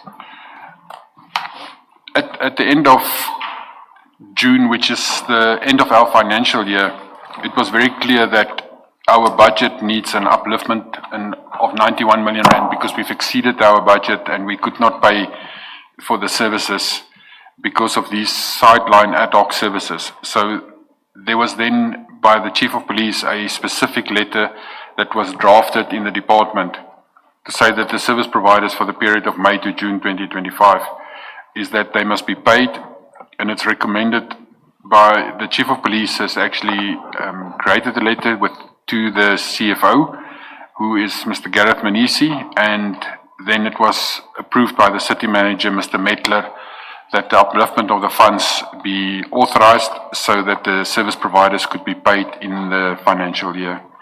And that letter is attached to my reference as RS 210, but it's obviously not me that actually signed or drafted it. It was drafted and done by the Deputy Chief Dlamini in the Support and Finance Admin, and then signed off by the Chief of Police as recommended and requested, and the CFO to recommend it, and approved by the City Manager.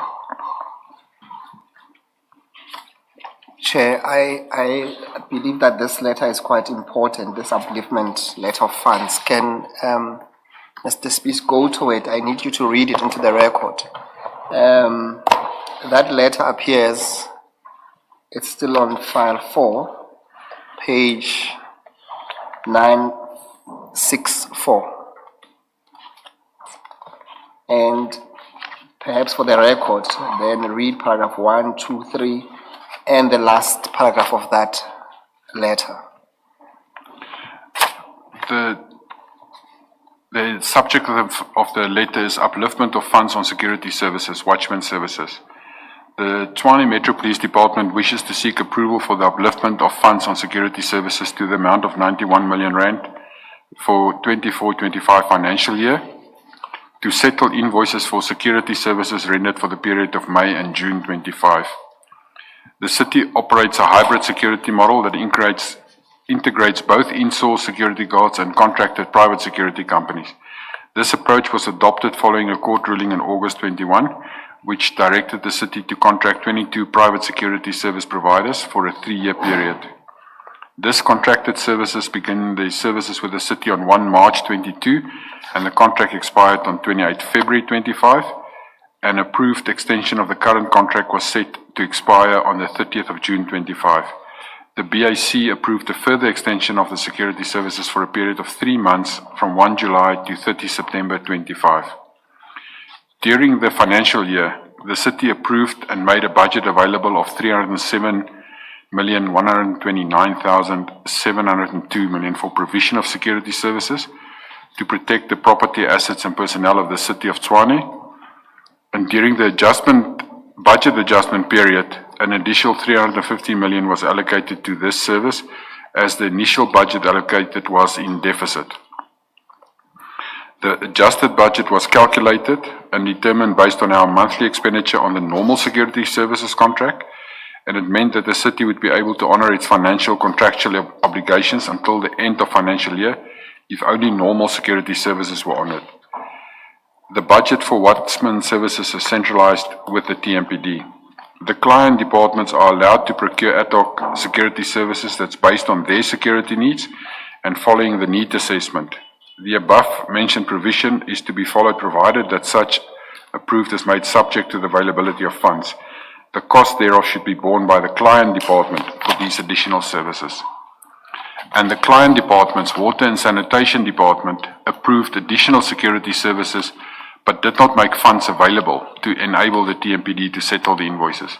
The understanding was that the client department would identify savings within their budget and transfer funds to the TMPD vote. However, that did not materialize. This resulted in the TMPD having to pay for the ad hoc services rendered from the normal contract budget, thereby creating a deficit of 57 million for the month of June, and a further 34 million rand, total of 91 million rand, will be required for the months of May and June to cover for the ad hoc services that would have been rendered. This is then recommended by Commissioner Faru as the Chief of Police, and it was recommended by Mr. Manisi as the Chief Financial Officer, and he had a comment that he added to say that the department, to ensure that mechanisms are put in place to ensure that expenditure is within the limits of the budget in the 25-26 financial year, and it was then approved by the City Manager, Mr. Metler, on the 2nd July 2025.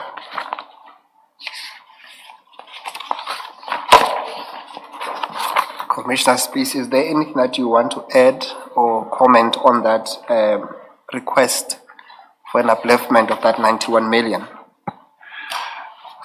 The budget initially was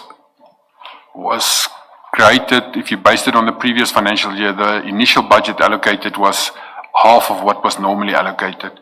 And that's why in the adjustment budget, the budget was adjusted to make sure that it is comparable with the previous financial year and the projected services. However, when the watchman services started to being paid and the ad hoc suddenly came in January, February and March, the department processed those ad hoc services against our budget and not against the client department budget where it originated from. And that made that by the end of April, we were already depleted on our own budget. And then in May and June, we obviously didn't have the funds from our own budget to pay it. And that's why the upliftment was then stated to say, but the regional department should have paid it. And the money should be uplifted so that it can actually be transferred, because the departments between one another should have done the transfer into one another's, do a journal and what they call a GL, which is a general ledger vote number to do the accounting of that.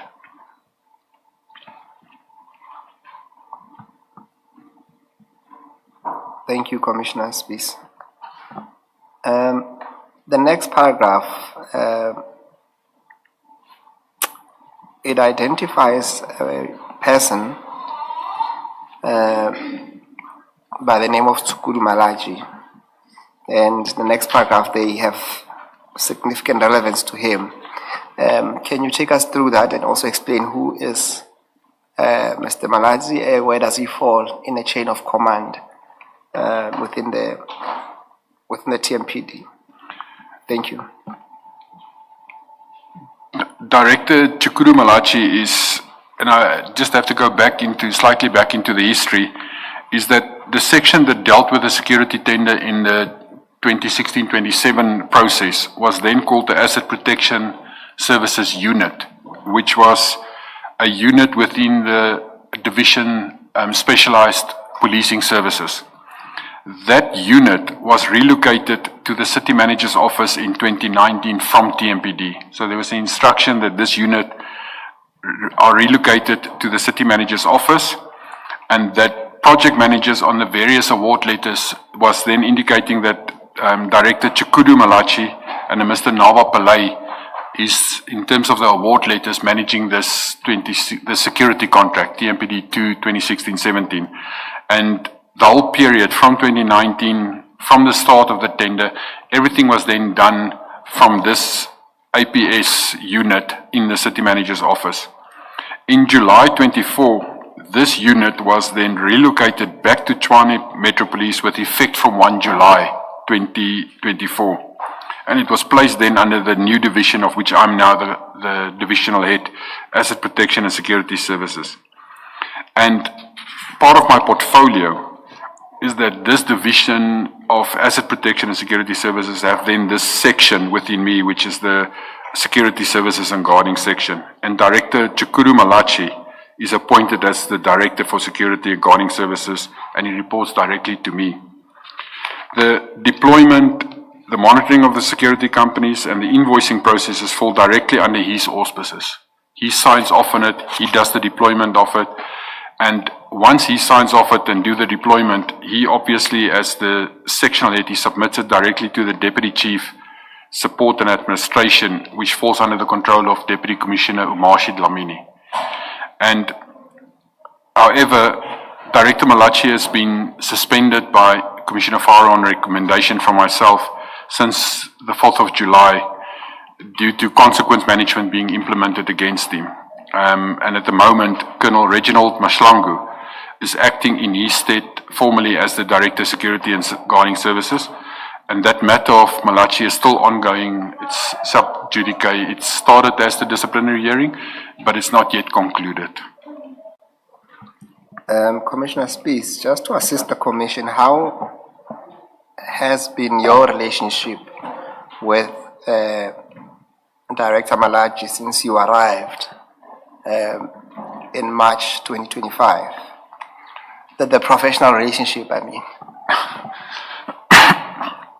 It's been a very difficult relationship because I was appointed, and in my very first week, I've set up an appointment or meeting with all my subordinates to introduce myself to them. And during the meeting, the discussions was held, and everyone introduced himself to me and what their function is so that I understand who they are. And he elected to speak last. And when he then started to speak, he opened the discussion completely disrespectful towards me, stating that, yeah, he's got a higher rank than me because he is a commissioned officer and I'm not a commissioned officer. So I then called him into my office after the meeting to discuss with him, to say, but he doesn't understand the concept of a commissioned officer. A commissioned officer in the South African Police Services Act is a South African Police Services Office who has been commissioned and signed off by the President because of his appointment as an officer. But that is when you resign from the South African Police Service, it becomes a ceremonial rank that if you're not fired, you can keep the ceremonial rank, but you have no powers, no function whatsoever. It's only a ceremonial rank. And he was, prior to his appointment in the City of Tshwane, he was in the South African Police Service. So, and I understood that his rank was either captain or colonel. And then we had a discussion about that, and I stated to him, it's true that I'm not a commissioned officer, because I'm not in the South African Police Service. We are in the Metro Police. And he must make a choice how he wants to be addressed by me. Does he want to be addressed as a captain or a colonel, or as a director? Because he's a director appointed, and I will address him as director, or else I can address him as a colonel, which is a much lower equivalent rank to that. And he then stated, no, he's a director. So we left it at that. But whenever I give him instructions, he would actively disobey my instructions, and he would not do whatever I have informed him to do. And it came to a head when, and that's part of his disciplinary hearing, where there's a forensic investigation that's being done into breaches at our city, and also of declarations that has not been fully declared in terms of a senior management declarations. And that's why he was then placed on suspension, and a disciplinary matter has been initiated against him, and that is still carrying on to date. And then at paragraph 39, when you say all deployment and monitoring of security companies, would that include the deployment of ad hoc or security, or what do you mean by that? That is his function. So as per the appointment letter and in the SLA, I think in the SLA it's under point 9 of the SLA, but in the appointment letter where it states that Director Malachi and Nawa Pillay is responsible for the management of this contract, and then in the SLA it states specifically his position as Director Security Services. He's responsible for deployment. He must therefore, if there's a necessity for a deployment, he makes the decision to deploy security officers. Thank you, Commissioner. The next topic. Does that mean, Commissioner Spies, that any questions about whether there had been deployment and therefore justifying an invoice from a service provider and the payment of that invoice are matters that Mr. Director Malachi would be accountable, must explain? He's the person to explain that. Is that what you mean in paragraph 39? Correct, Commissioner. The actual deployment will then obviously be followed by an invoice. And the invoice process, the service provider would submit the invoice to the office. The Asset Protection Security Services officers will deal with a combination and making up the evidence pack that must go to Finance Department, and that will proceed through as an invoice to Director Malachi, will sign off on the invoice, that he certified that the work was conducted. And from him it will then go to the EMPD finance section that will do the uploading into the finance system and do the bureaucracy process at the back end of that. I must state, however, and I think it's my very next portion, is that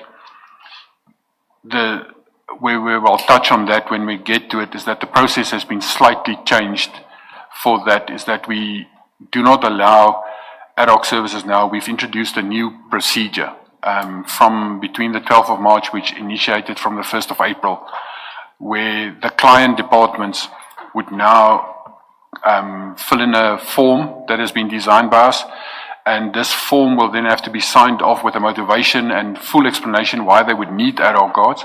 It will go to their group head, which is the head of their department, and it will, if the group head has a cluster head, because some of the departments are clustered together with a chief operating officer, it will also have to be signed off by the chief operating officer that they actually need this extra ad guards, and that they make provision that we can use their funding and budget.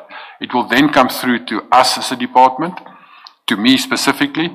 I will then instruct a different section within the asset protection and security services than the guarding services to go and do a minimum security risk assessment based on this application, and based on what the risk assessment then prescribed, we will then instruct the guarding side that you may now proceed to deploy ad hoc guards. So between the 12th of March and the 1st of April, this new process was instituted to control the ad hoc guards in a much better method. When you say the 1st of April, you mean 2026? 2025. I see. It's not yet. Thank you. Commissioner Spies, the next topic, you deal with the stoppage of this ad hoc security services. And in that paragraph, take us through that paragraph and then you make reference to an email after that. Perhaps that's with the paragraph and then we'll go to the annexure to that. Maybe before you do that, again, something that I wanted to check with Mr. Musikiti. This evidence about Director Malachi, on the face of it, it's quite benign when you look at the statement, and I'm concerned that we may miss the significance of it because of how you're handling it, if it's going to come up, if it is of particular, or he is of particular significance along the way. Yes, Commissioner Baloyi, the very next subtopic deals with that. Remember, the witness canvassed the nature of the relationship and the chain of command and the instructions given. And we will speak to that when he talks about the stoppage of these ad hoc services and what transpired and what the role of Mr. Malachi then, or how he behaved to that instruction. Okay. Thank you. Commissioner. Commissioner Spies, I think we can then continue from paragraph 41. On Thursday, the 12th of March, and I have previously mentioned the specific date, just after 4 o'clock the afternoon, I was sent an email that originated from listed the sites for February 2025. Chair, I would just, so the reference there, it's RS 211, 1 and 11.2.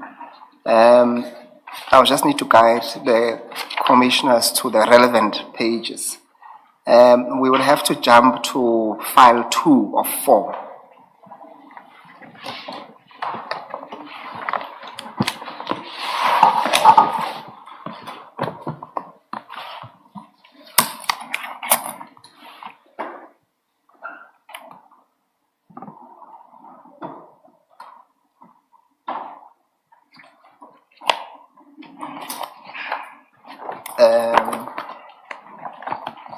Then you'll find this email on page 337.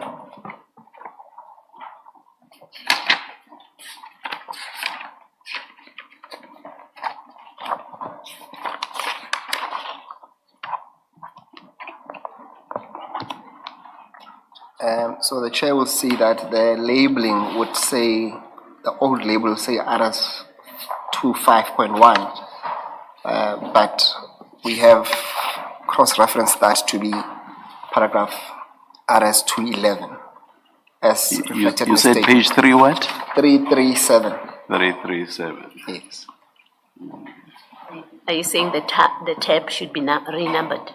We will renumber the tabs. Okay. Thank you. Thank you, Commissioner.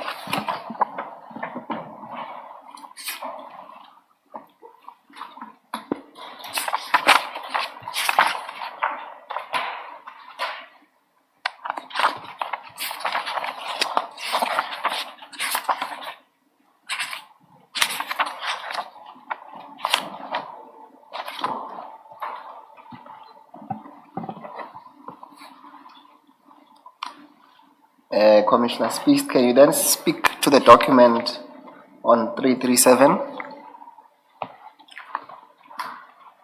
That is the email that I'm referring to from Umashi Dlamini, and it's dated Wednesday, 12 March, 1604.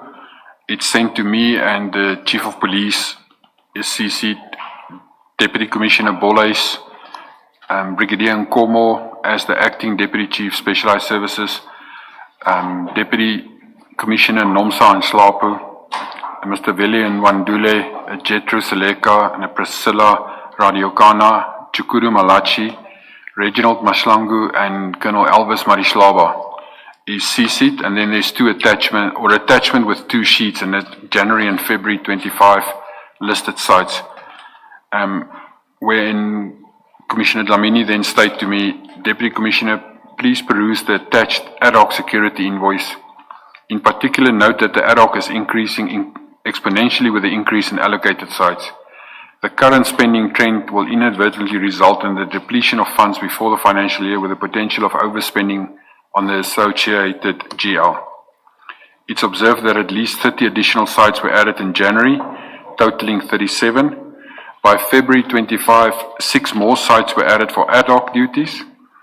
The implications with this additions is that the spending consumes the finances budget for the extension of the contract for additional 4 months. If this trend persists, the fear is that main contractual obligations will be at 0 budget before the end of the extended contractual period. You are advised to manage ad hoc duties and minimize new sites to ensure that funds are available before the commencement of the deployment. That you approve the deployment of additional new sites for control purposes.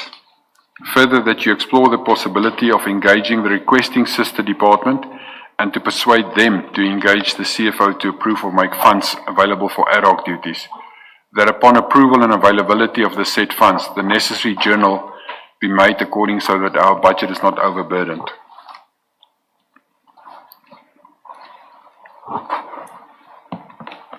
Now, Commissioner Spies, before we go to the annexures, at first glance, this email seems to be someone who's concerned about the increasing allocation in terms of the ad hoc services, and is concerned about the financial implications there too. What's your understanding of this email? Initially, if you just look at it from the first 2 paragraphs, that's exactly what it looks like, as someone is concerned about it and he wants to make sure that we don't run out of money. However, with hindsight and sending it to me, there's a flurry of emails that originate from this within minutes from one another, where I send back to him an email requesting how was it historically handled, who managed it, because it must remember that I actually started it 2nd of March. I don't know why this process has been initiated. So I ask him what happens with this. As I ask him this, the Chief of Police came in between with the email to say, stop this, no additional budget will be made available. And then the discussion came back, and if you look then at the last one, this email is clearly someone who is setting me up to say that I must request for additional funding, because the last one is that I explore the possibility of engaging the requesting sister departments. So this email is actually putting a challenge and a problem that has been created, and now it says, but let's go to other departments to ask for funds. So this email looks to me like it's actually trying to get more funding and budget, and that's what I must actually start doing, is to get funding and budget for it. Thank you. Can we then go to the annexures that Mr. Umashi Dlamini attaches to this email? And can you speak to that? That appears on the very next page, which is page 338.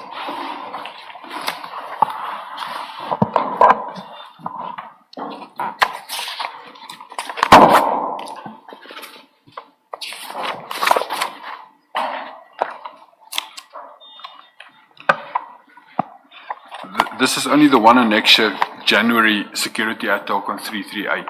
There's also a February ad hoc one, but I can speak to the January one. I will refer you to the February spreadsheet as well, which was inserted later on. I'll take you there. Let's speak to the one in January, as it is there. So this list that Commissioner Dlamini then submitted to me, it listed the companies on the left-hand side, the sites where they have been deployed to, and then the amount, excluding and including VAT, that have to be paid to these service providers. The first two companies is Tshwane Protection Services, who's been deployed to Klipgat water waste treatment works, and that listed for a few months, like October 24, November 24, December 24, and January 25.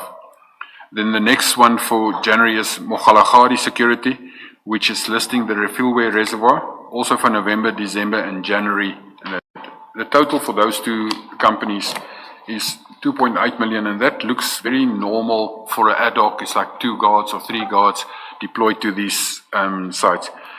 However, the third company in the ad hoc services is Goobies 85 Solution Security, which then lists a total of 37 deployments, which is the Rietvlei Nature Reserve, Rooiwal for long before, Rooiwal July 24, August 24, September 24, October 24, November, December 24, Rooiwal January 25, Zitubeni Reservoir and Pump Station, Waverley Reservoir, Valhalla Pump Station, Sunderland Pump Station, Soshanguve L Pump Station, Soshanguve DD Pump Station, Refuelway and Rayton Pump Stations, Malkalneek, Ilardus Park, Carina, Brickfield, Brackfontein, Moroletta, Montana, Magalies, Roslyn Reservoir, Loulardia Pump Station, Klipkruisfontein, Klapperkop, Eastcore, Low and High Reservoir, Hercules West Reservoir, Hercules East, Grootfontein Pump Station, Glenway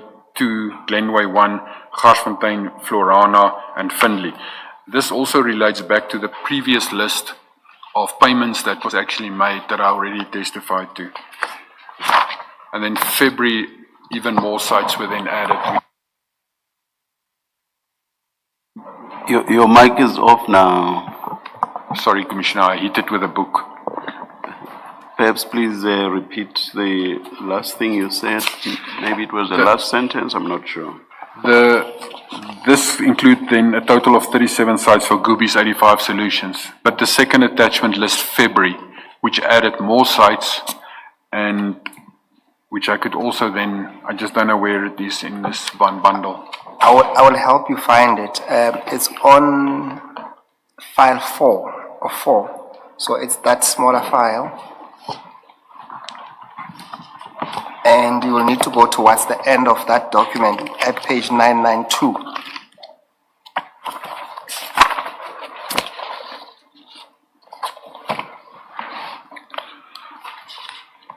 Commissioner, on page 992 is then the February security ad hoc services, which again... Commissioner, just wait for the commissioners to find their way.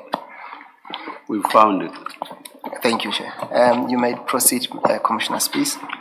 Again, it listed the first two companies as Tshwane Protection Services, which is still deployed to Klipgat wastewater, and then Malachi, which is still deployed to Refuelware Reservoir for ad hoc.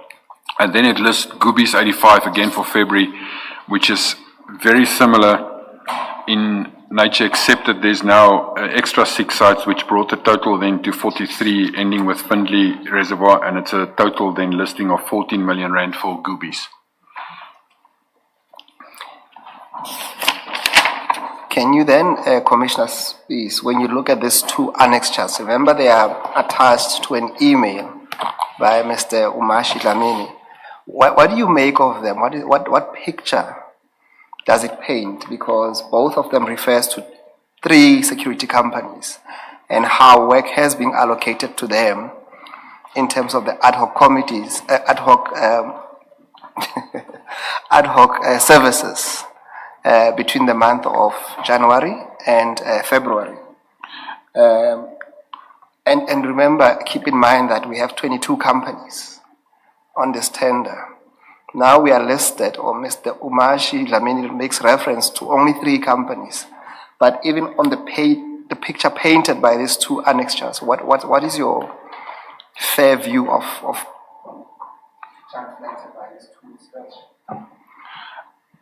From that it looks like the two companies initially has got a normal ad hoc that has been requested at specific two sites, but then it's as if there's favoritism towards Goobies 85 and that someone has deployed and assigned first 37 and then 43 only to Goobies, while there is 22 companies that it could be shared between. But it looks like it's been only assigned to Goobies, the majority of all the work, and it looks also that it is the water and sanitation department which causes this major increase in the ad hoc services. What, according to you, could be a plausible explanation as to why so much work is directed towards one company, which is quite evident here? If any. From my perspective, there is no plausible that it can, so much work can be directed to one company.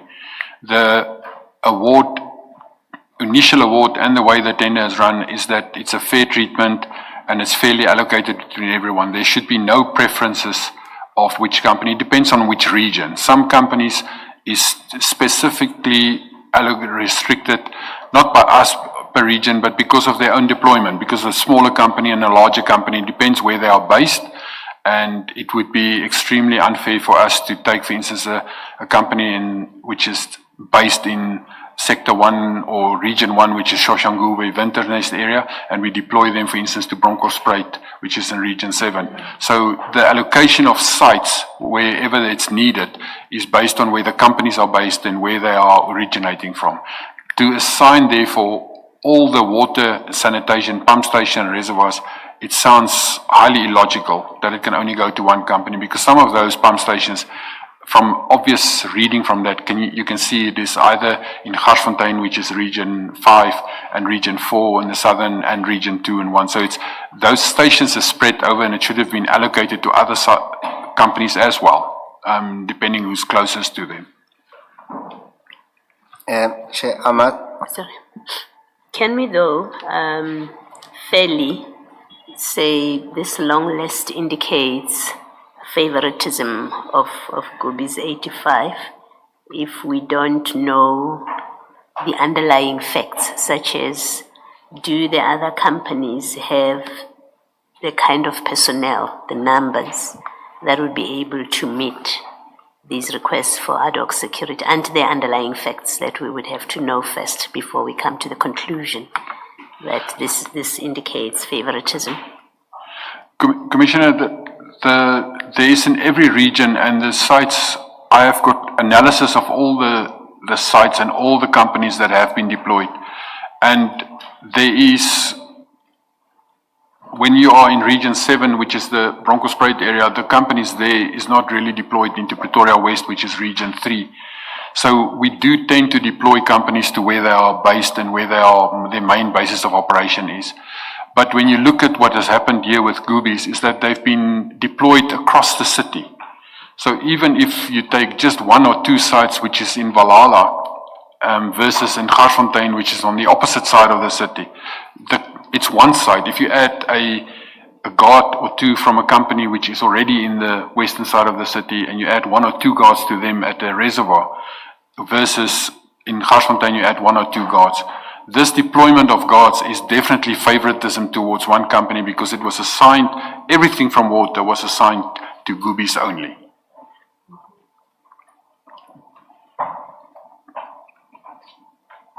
Thank you, Commissioner Spies. I think you started speaking about a chain of emails, which we make reference to at paragraph 44. But before we get there, can we go through paragraph 42, 43, and then when we get to 44, we'll go back to those line of emails to give better context to what you are saying. This email was sent after hours at 4:04. So when I received the email, I immediately replied to Commissioner Dlamini to say to him, but asking him in a paragraph, who has deployed this? What is the context? How has it historically been dealt with? The process, because he stated there that I must start controlling it and that. So I asked him, how was it historically dealt with, that he can answer me. I've sent that to him.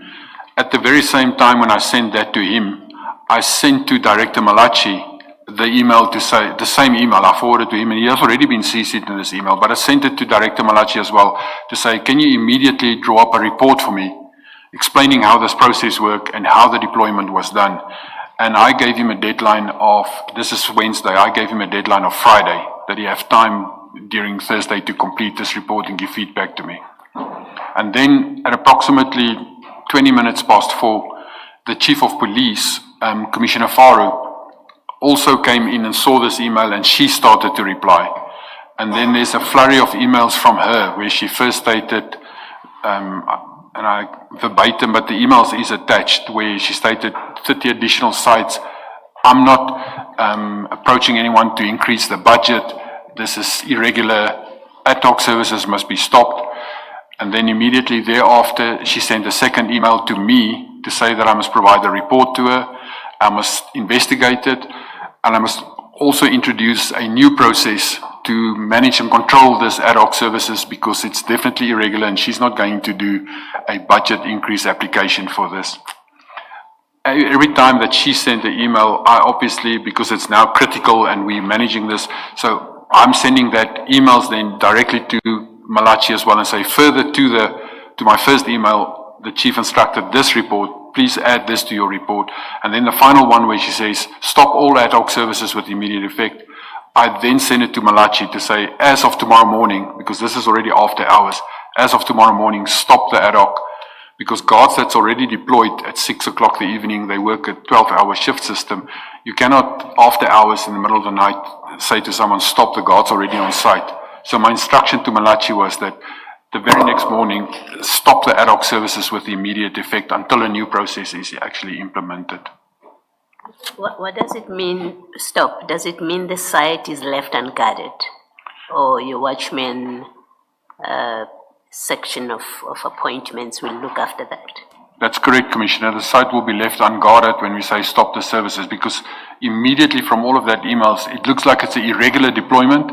It was done with no authorization, so we are actually doing, at that moment in my head, we're doing illegal work. And that must be immediately stopped. And he must write a report to me back as to why was this deployment necessary, where's the risk assessments that was conducted upon this, and what is the need that forced that we need to add this extra guards to us. Thank you.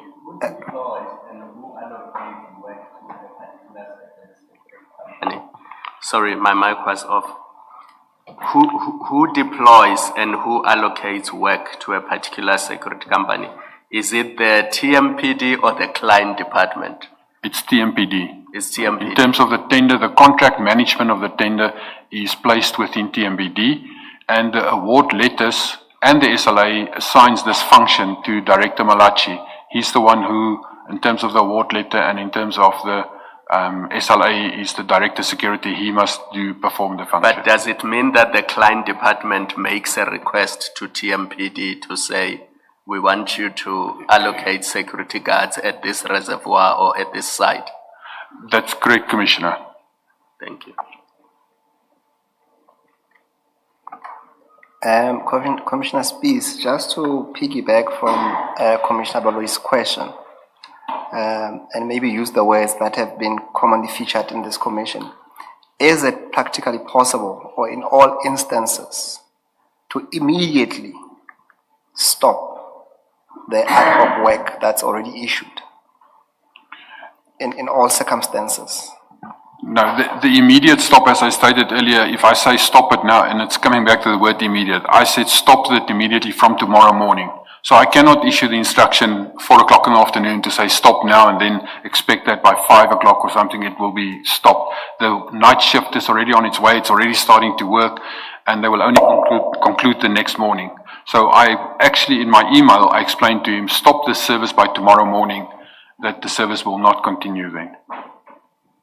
What does it mean, that kind of instruction, where I assume that a purchase order, if things are done properly, from how I've understood you, a purchase order would have preceded a deployment decision. You now have a service provider who's sitting with a purchase order. What does it mean when you say stop immediately? Commissioner, ad hoc services with a purchase order is to procure the services of ad hoc services. That can be, in terms of the SLA, it can be stopped anytime. It can be very quickly initiated and it can be very quickly stopped. So when the purchase order was created, it was for the ad hoc services. And when we give the instruction now, the ad hoc services stop. Parallel to this process, we already started with a process where we were redoing the minimum security risk assessments of all council sites, because the risk assessment was conducted in 2019 of the 1,087 sites. So when this actually started to take place, I already initiated the process where we started to do a reassessment of all sites. And part of those sites that has now been deployed, we started with those sites as well to say, why is security needed at all 1,087 sites? That risk assessment has been concluded. We actually have now way more sites, 1,251. But the fact that the ad hoc was started, it was started on a need, and there was I want to say openly today when I look back at it, there was a false need created. Because I also did look at what security, I've got another division or section within my division that looks at investigating loss control section that investigate breaches, that investigated any losses. And that section, when they do the statistics, they look back at trends analysis and what happened at specific sites or specific departments. And when I looked back to that, there was no increase in breaches or attacks on reservoirs or water pump stations. There was isolated incidents, at the most approximately 6 for that financial year. So there's on the one side, there's this ad hoc creation. On the other side, there's analysis of breaches that was conducted, which leads that there's no or very little breaches. There's no need for this. There's no risk assessment conducted before the time. And when this stop immediate with the ad hoc is that we immediately also already busy with risk assessments, that we place these sites in a first priority basis to do the risk assessments to determine it. And even to date when we complete it, it's still not needed to have all of those sites actually protected in this serious manner of having guards. There's minimum security risk requirements, which is much more needed, which could include things like fences and burglar bars and alarm systems, which we are looking at, rather than deploying people to those sites at a massive cost to the city. Thank you. Chair, one aspect I forgot to put on record. When we're dealing with those allocations of sites to Goobies for January and February, we have to run that list with the purchase orders that we saw earlier on, and obviously juxtaposed to the conversations that were happening at that relevant time. But I will not put that to this witness to connect the dots, but we need to put it there to say that we noted that from the record. Commissioner Spies, can we then go to the emails that you refer to give better context to what you were saying? In terms of the timelines, let's start at, so it's file 2 of 4 at page 342. So it's a bigger file, bigger of the file. Page? Yes, at 342.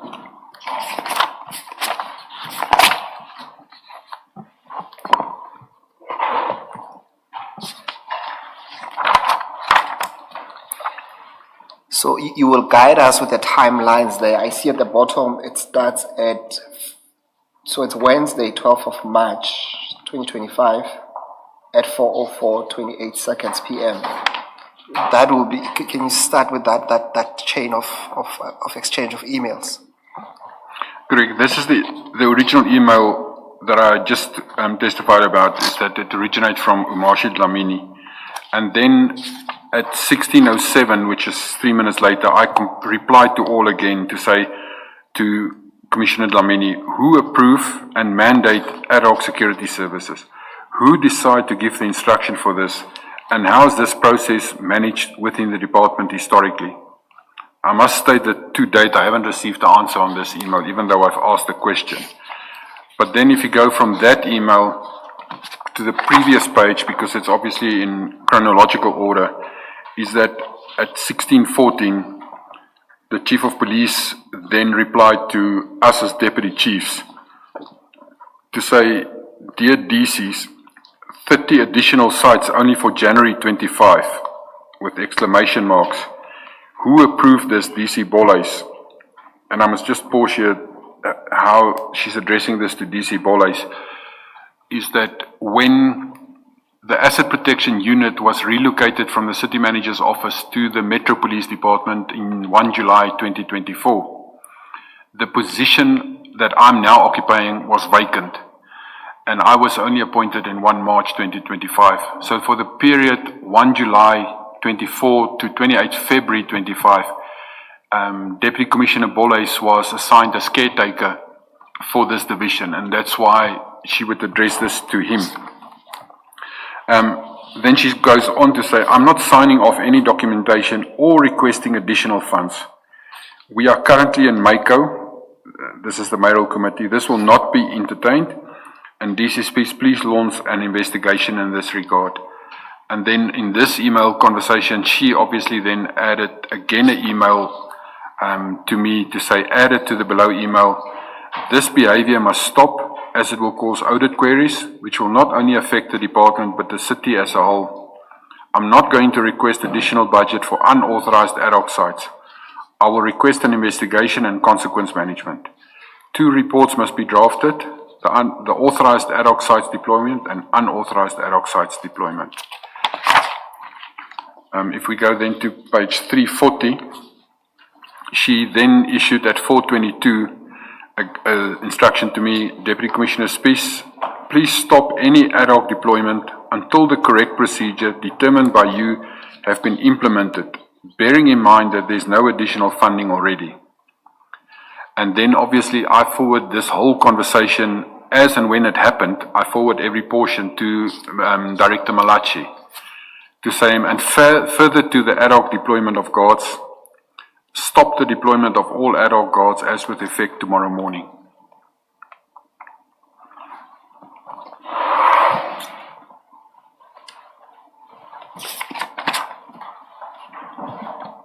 And do we have a response to that email? No, Director Malachi Commissioner Dlamini has never responded to me my question to date, and Director Malachi has also not responded to me at all.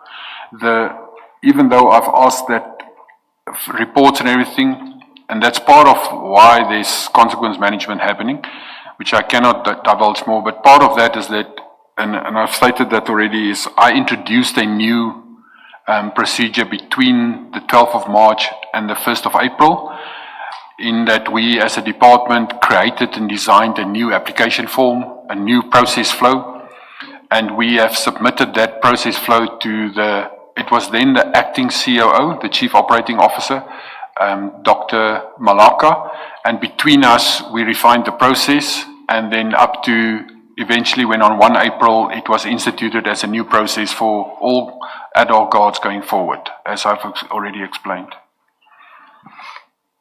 Commissioner Spies, before you go there, can you inform the Commission if your email to Mr. Malachi to stop the deployment, did it achieve the desired or intended purpose, as far as you can recall? Initially it didn't, and the understanding was that the deployment of ad hoc guards would be stopped. And we have in our department, every second week we have a Monday budget meeting where we discuss the budget, and the staff from the CAPEX and the OPEX side will then present the current status of the budget to us.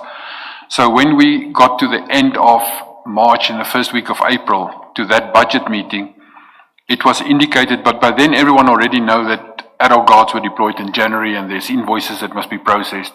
And obviously January's invoices will only be submitted in February, it will only be paid in March.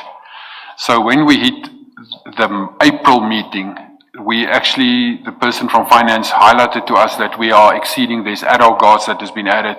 We must urgently resolve this. We then all indicated, but that's the January payments that's currently being affected. and we only stopped it on the 12th of March. So there will still be payments coming through for February and also then for the first portion of March. So this was then in the first week of May, it was again mentioned, and we are always making assumption that this is February's payments that is now being effected. And then in June, the same amount of payments came through, which March should have been a half payment and not a full payment again. I then went and I said to Director Malachi in person, I said to him, I have instructed you to stop the security guards. Why is there still invoices coming through for the same full amount of that? And then he indicated to me, but you know, he's not going to do the stop of it if it's not in writing from me. And I said, but I've sent you an email. And my email instruction and my verbal instruction that I followed up with you, that is, you should have stopped it. I then took the effort on myself I actually write a letter on a letterhead where I sent it to Goobies 85 specifically to say, as of now, you stop this. This was dated on the 24th of June. I sent a letter to them to say, stop the service with immediate effect on 30 June, not immediate. I must stop using the word immediate. I said, stop the service with effect 30 June, because their contract at that stage in the parallel process, their contract has been extended from February 28 BAC resolution with 4 months to 30 June. So their contract will in any case stop 30 June. So I said to them, as with effect from 1st of July, the services must be stopped. That is on the 24th of June that I've sent that letter myself to them to say, stop your services. Commissioner Spies, I think that speaks to paragraph 46 of your statement. And might I then refer you to what you make reference to as annexure RS 213, which appears on the file that you should have in front of you, file 2 of 4. Page 345.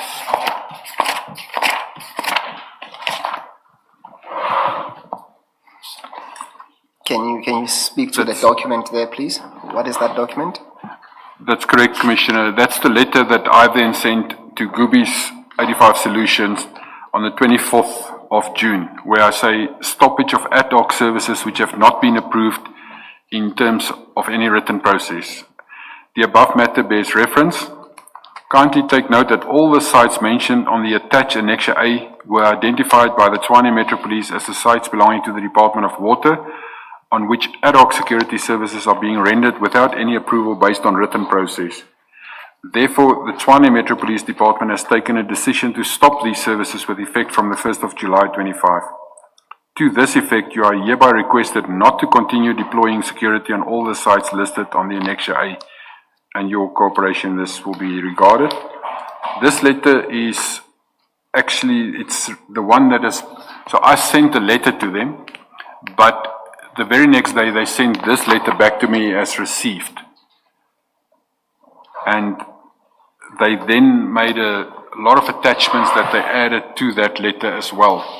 Before you go there, Commissioner Spies, just so that we align, you testified earlier on that you issued instructions on the 12th of March.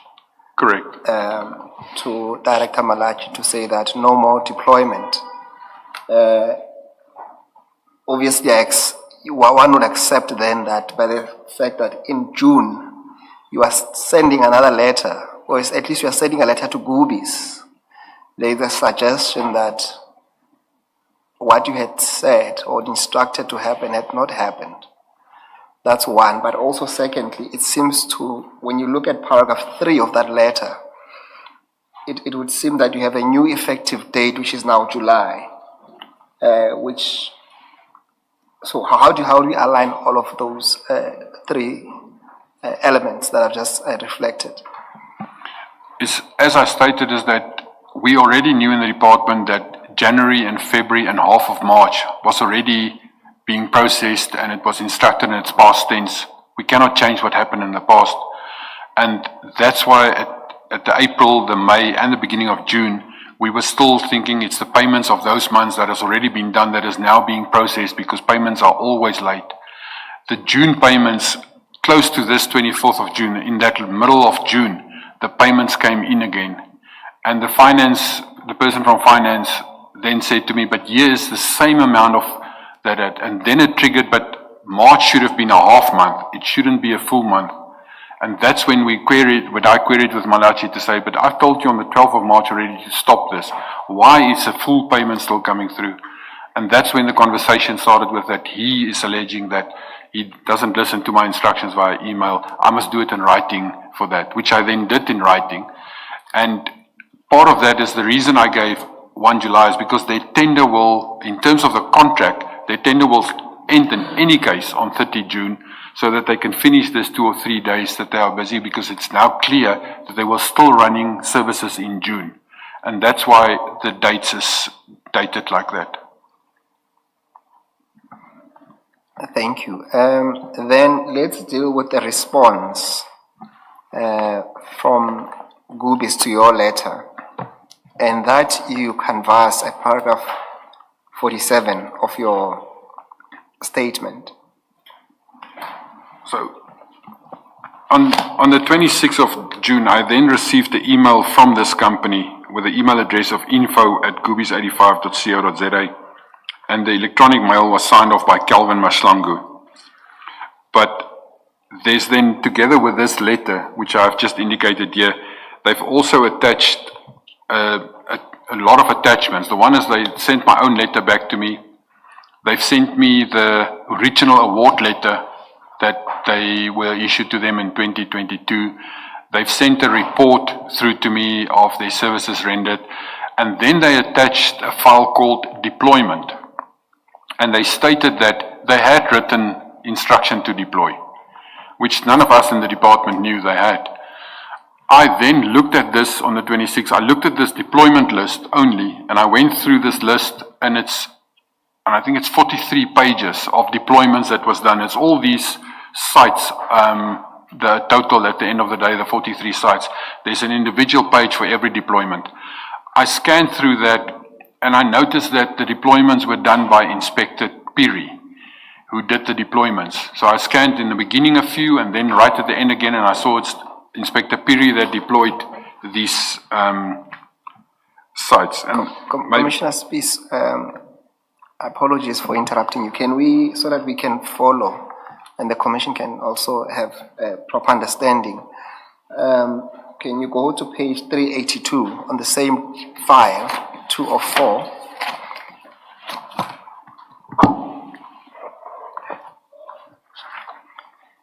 Can you confirm that this document is part of, are you there?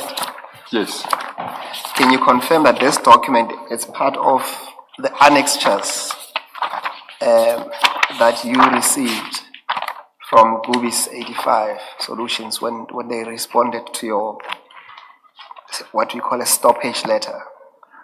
correct. This from 382 to 424 is the list of letters that was in the electronic PDF file stated deployment of officers, of guards. And this is the, which I quickly scanned through, and I saw that it was signed off at the bottom. You can see that for any inquiries on this matter, please contact Lebogang Piri. And then there's a signature, and it's a Mr. A.L. Piri. And then next to it is PIN number and Inspector Piri. So I scanned through this right up to the end, and initially I noted that everything is, according to me, signed by Mr. Piri. So my initial thought was everything was Mr. Piri. And I must state that there's page 8, I say page 18, but 18 in the report.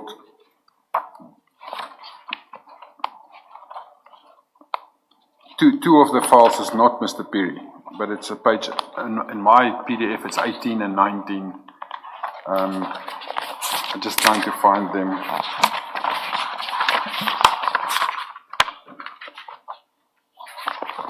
Sorry. We'll get to those two. What I need you to explain is that... Sorry to interrupt you. The one on page 400, Commissioner Spies, is it one of the two that you were referring to? 399 and 400. They seem to be the two that were not signed by Piri. That's correct, Commissioner. So in my in the document that came from Goobies 85, it's one document with 43 pages, and page 18 and 19 is then page 399 and page 400, which has been signed off by Dr. K.E. Marislava. Yeah. The rest is Inspector Piri that have signed it off. And as I stated, is that they sent this back to me to say that, but we had written permission to proceed with it. And when they sent this to me and I looked at it, I replied back to them to say, but in any case, your contract ends the 30th. So stop the services, even if you had this and that. I didn't say anything further to them about this. What I then did is, this is the first time that us and even the department, I even spoke to Deputy Commissioner Boles about it, none of us knew that these letters were issued. And I looked at these letters, and Inspector Piri, in terms of command and control, in our ranking structure, if you go from the bottom up, you have a constable, sergeant, inspector, then a superintendent, lieutenant colonel, colonel, brigadier, which is the director level, and the deputy chief level.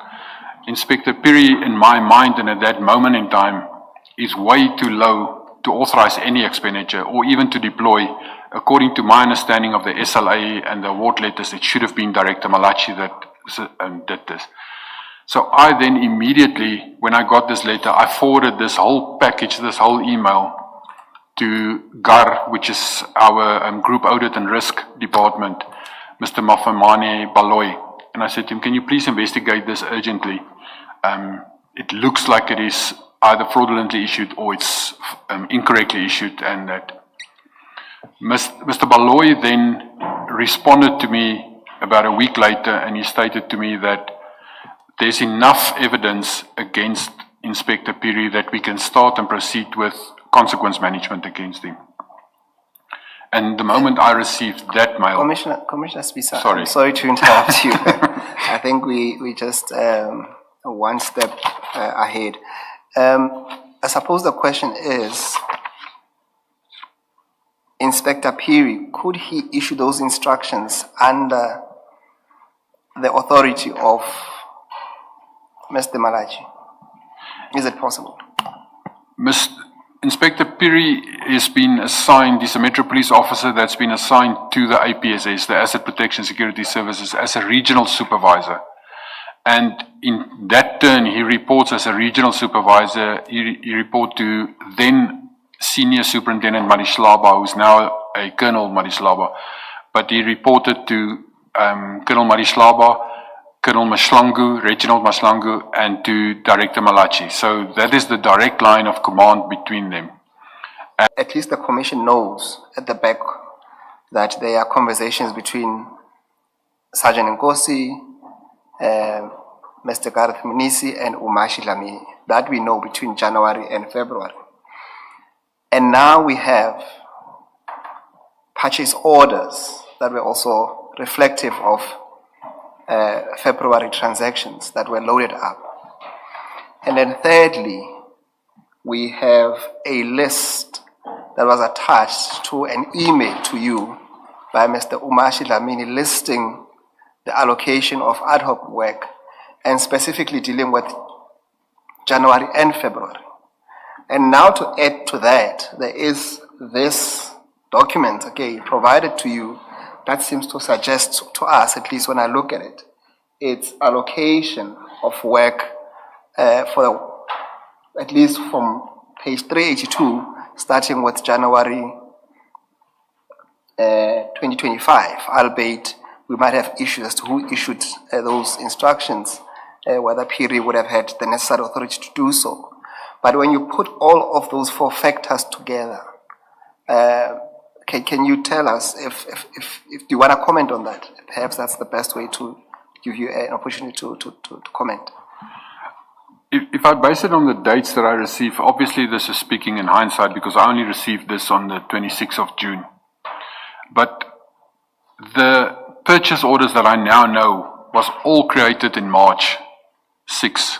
But the deployment letters was already created in 14 January. It's It's completely wrong way round. Normally there would have been, the correct procedure would have been, there would have been a risk assessment.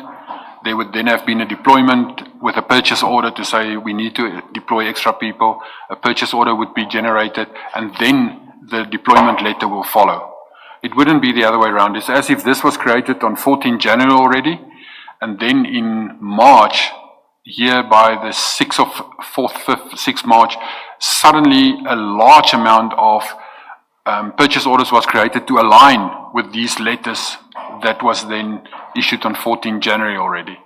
And we discovered it then on 26 June when it was sent back to us to say, but we have written permission to do this. It's not that we have not written permission.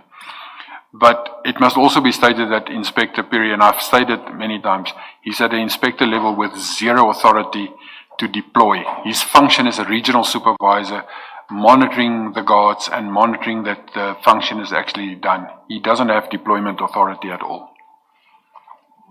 Just to be sure about what you're saying in your explanation, the letter, the one letter is dated the 14th of January 2025. That's the one at page 382. And I'm just using it as an example, the date. It's the 14th of January 2025. You say the purchase order fits in where in terms of date? Does it come after this kind of letter or does it come before this kind of letter? The purchase order was created after this letter on 6th of March. No, we know that. We know as a fact that it was created on the 6th of March. What I'm asking is the sequence of dates. Is that how it works? That a purchase order comes after this kind of deployment letter, or is it the other way around? It is the other way around. Okay. You must first do the risk assessment. Now in the process as well, you must first do the risk assessment. After the risk assessment, if it is then necessary to deploy, there will then be a purchase order created for that deployment, and then the deployment will take place. Okay, thank you. Then, Sorry, these deployment letters, if you just look at the one on page 420, they don't say for how long the deployment is. So you are just deployed to a site with effect from they give a date and time. But then they don't say, for example, that it's going to be a month or it's going to be for 2 months. So it's an open-ended deployment until it is withdrawn. Correct, Commissioner. Which is not correct. For ad hoc services, that is improper because you're effectively giving an evergreen mandate if you don't put an end date to it. That is correct, Commissioner. That is why initially when I stated as well as ad hoc services is an emergency deployment for a specific reason, for a specific period. Ad hoc services is not a open-ended and off we go. So this process is definitely wrong. I'm indebted, Commissioner Kumalo. Commissioner Spies, you were then engaging the Commission on the steps that you then took, having discovered or received the email from Gubis with the annexures, and you deal with that at paragraph 51 or 50 to 50, let's take it to 52 of your statement. That is correct, Commissioners. I obviously, as I already stated, I sent this email plus all the attachments. I've sent it to Mr. Mafamani Baloyi for investigation. As I already stated, Director Malachi was appointed as the project manager, and he had to deal with all aspects of this tender, and an inspector does not have the authority to deploy or incur any cost on behalf of the city. Mr. Baloyi has replied to me later that state that he believes there's enough evidence that consequence management can be initiated, and I then forwarded his email plus all the evidence to Brigadier Minnar. He's the head of our internal affairs within the Metro Police, with a request for it to be investigated and then consequence management to be instituted. Brigadier Minnar appointed a Freddie Chauke from the internal affairs section to do the investigation. And then at a much later stage, about a month later, Mr. Chowki approached me informally and said to me that he cannot conclude this investigation. He has done a lot of legwork, but he couldn't conclude it as it's extremely technical. He also cannot obtain internal evidence and more evidentiary proof, as it's one of the challenges we have as a Metro Police Department, is that when it becomes obvious that it's criminal, it becomes a criminal matter, and we don't have criminal investigative powers, and no one in the city will allow us to actually go and scratch for information and get it, because some of these, you need to get the real information. And he then said to me, what should he do with this investigation, because he came to a dead end. I suggested to him that he write a closeout report on the investigation to his Brigadier Minar and his Deputy Chief, because it's internal affairs, it falls under Commissioner Umasi Dlamini. That's where the section resides. So I suggested to him that he write a closeout report, where whatever he's saying to me now is that he stated in his closeout report, and he request and recommend that the report be referred back to Group Audit Risk, that they appoint a forensic company so that it could be forensically properly investigated. At the same time when this happened, he then went out, and I then reported the matter to the Hawks, Colonel Livian Maseko, which is the head of Pretoria Hawks. I reported it to him to say, we've got a criminal matter here, which to me looks more and more criminal, and it's not now just a administrative problem anymore. And our internal affairs, we cannot investigate it further. It's now going to be referred to a forensic audit. Can you please, from the Hawks' perspective, also investigate this matter?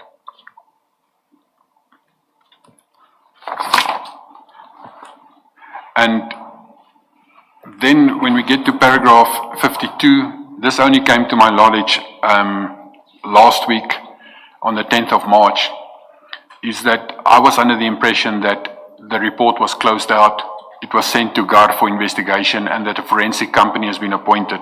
Because during this period, in the last 2-3 months, forensic auditors and forensic companies did approach me to get information and take statements from me regarding this process. So my impression was that this report is actually the one that they're busy investigating.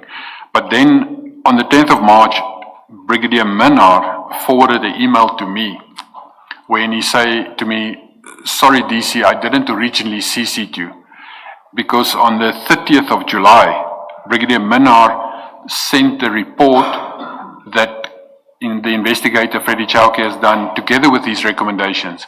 Brigadier Minar sent it to Deputy Commissioner Dlamini to say to him, DC, here's our report, with a recommendation that it be forwarded through the Chief's office to GAR. It got stuck there, it never went further than that. And on the 10th of March, when I started to query and to say, actually I started the week before, because the forensic investigators were with me, and I mentioned then this report, and they're like, no, but we investigate the same matter from another avenue, it's not from that report. And when I went back to Brigadier Minar, he sent his email to me to say, no, here's a report, I have sent it to my Deputy Chief, I omitted to include you in the original one. And then I said to him, can you please make sure that it immediately get to GAR, because it's critical for the current investigation. And I was then informed by the Chief of Police the very next morning when we discussed it. She said, no, she's already signed off on the report. It is with Group Audit now at the moment. Commissioner, should that date not be 2026, the 10 March? Sorry, Commissioner. I did correct it last night, but it is 2026. It was last week, Monday. Thank you, Commissioner Khumalo. Perhaps while we are there, can we then go to this investigative report that will appear on file 4, the small file, and that will be page 993.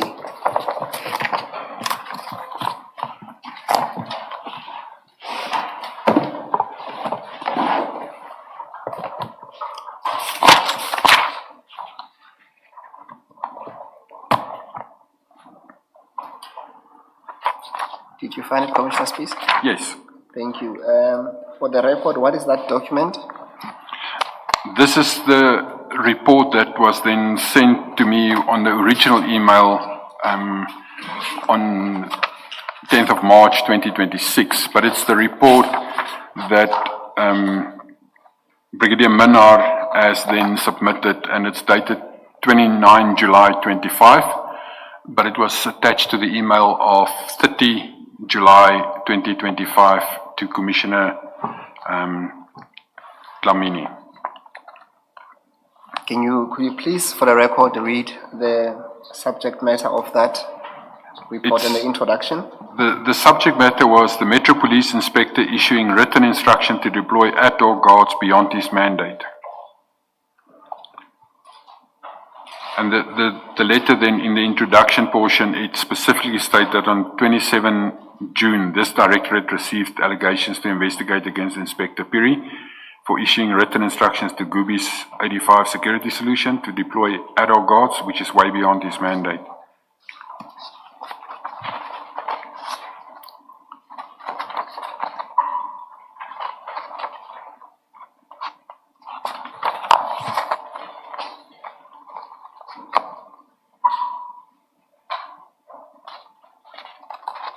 And then, unless the chairperson wants you to read the entire report, I would direct you Please not. Yes, thank you, Chair. I would then direct you to page 996, where we deal with the challenges. And then after that, the conclusion of that report. Under point 4 challenges, the investigation is unable to test the allegation against 22 companies to establish whether Inspector Piri issued a instruction to all the service providers to deploy ad hoc guards. And as noted, we only have this file from Gubi's coming back to us to say, no, but we have, here is the 43 list. He also stated then unable to interview Director Malachi. The reason was Director Malachi has then already been suspended from our service, and he's unable to conduct background check on members of Gubi's 85 solution and the City of Tshwane officials. We don't have access to make a link there for it, and we unable to interview or obtain statements from Inspector Piri. He refused, and he couldn't get hold of him at all to actually do this. And he could also not confirm with SAPS if there were any cases against the city by Gubi's 85 solution for work done or any litigations. And he was also unable to source the standard operating procedure for compliance purposes, and he was unable to source full financial records for the content of this memo. And then he made the conclusion, which is aligned to what I say to say, but the allegations submitted have substance and indicate a possible crime of fraud and corruption. However, a thorough forensic investigation would be more suitable to indicate cost to the municipality and all the employees involved of misconduct, because at that stage, even though it shows towards Piri, it could be the whole group that is involved in this, which we didn't know. And obviously we didn't know the WhatsApps and the underground stream that was going on. The annexures, he attached everything that I've testified to so far, the emails, the service level agreements between it.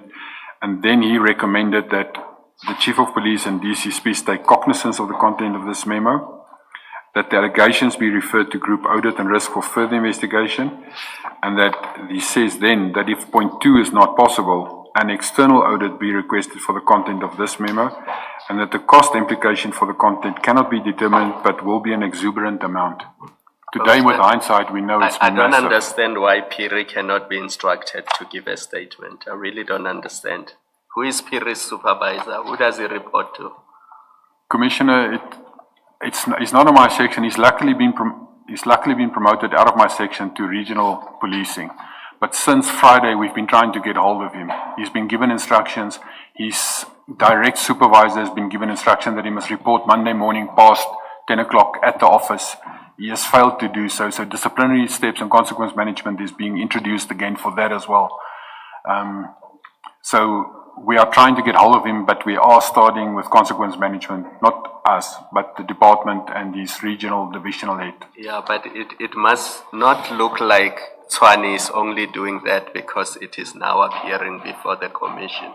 I mean, if these things are from 2025, I don't understand why the challenges that are listed here, unable to interview Malachi if he's suspended, I understand that. But unable to interview and obtain a statement from Inspector Piri, that I don't understand. Why could that not be done before this report was finalized? Commissioner, I cannot answer to that. I know that this report was concluded on the email. It was already sent on the 29th of July. It was done by Internal Affairs. And on the 30th of July, it was sent to the Deputy Chief Dlamini for his office. In that short period between when I gave the instruction for the investigation to the end of that month, that investigation, the investigator, Chowki, is the only one that can really answer why he couldn't get hold of him. I do not know the reason why he couldn't get hold of him. And I also didn't know this report at all until last week, the 10th, to say, but where is that report? Is it with GAR, and what is GAR's outcome from this? And that's when Brigadier Minnar sent it to me to say, no, it was sent to his Deputy Chief Dlamini, and he thought it was already sent through to GAR close to a year later. Yeah, because now there must be a complex forensic investigation that cost the city a lot of money. I mean, I don't understand that. There is already a forensic investigation happening. Yeah. But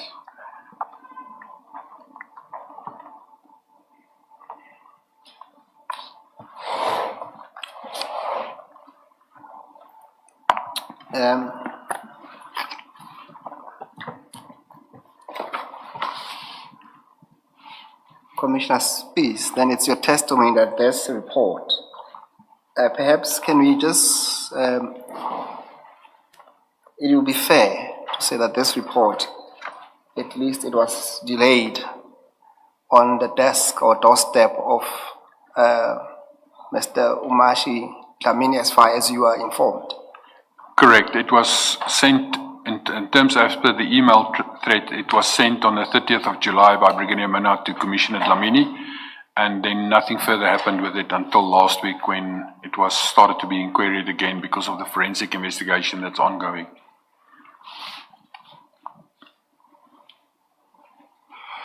Chair, perhaps safe to point out that when the witness was dealing with under challenges 4, where they say that the city was unable to conduct a background check on members of Goobies Solutions and City Tshwane officials to establish any relationships.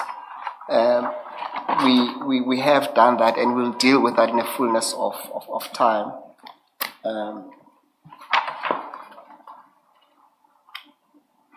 And then, Commissioner... Are we to make anything of the fact that this is not signed, or nothing turns on that?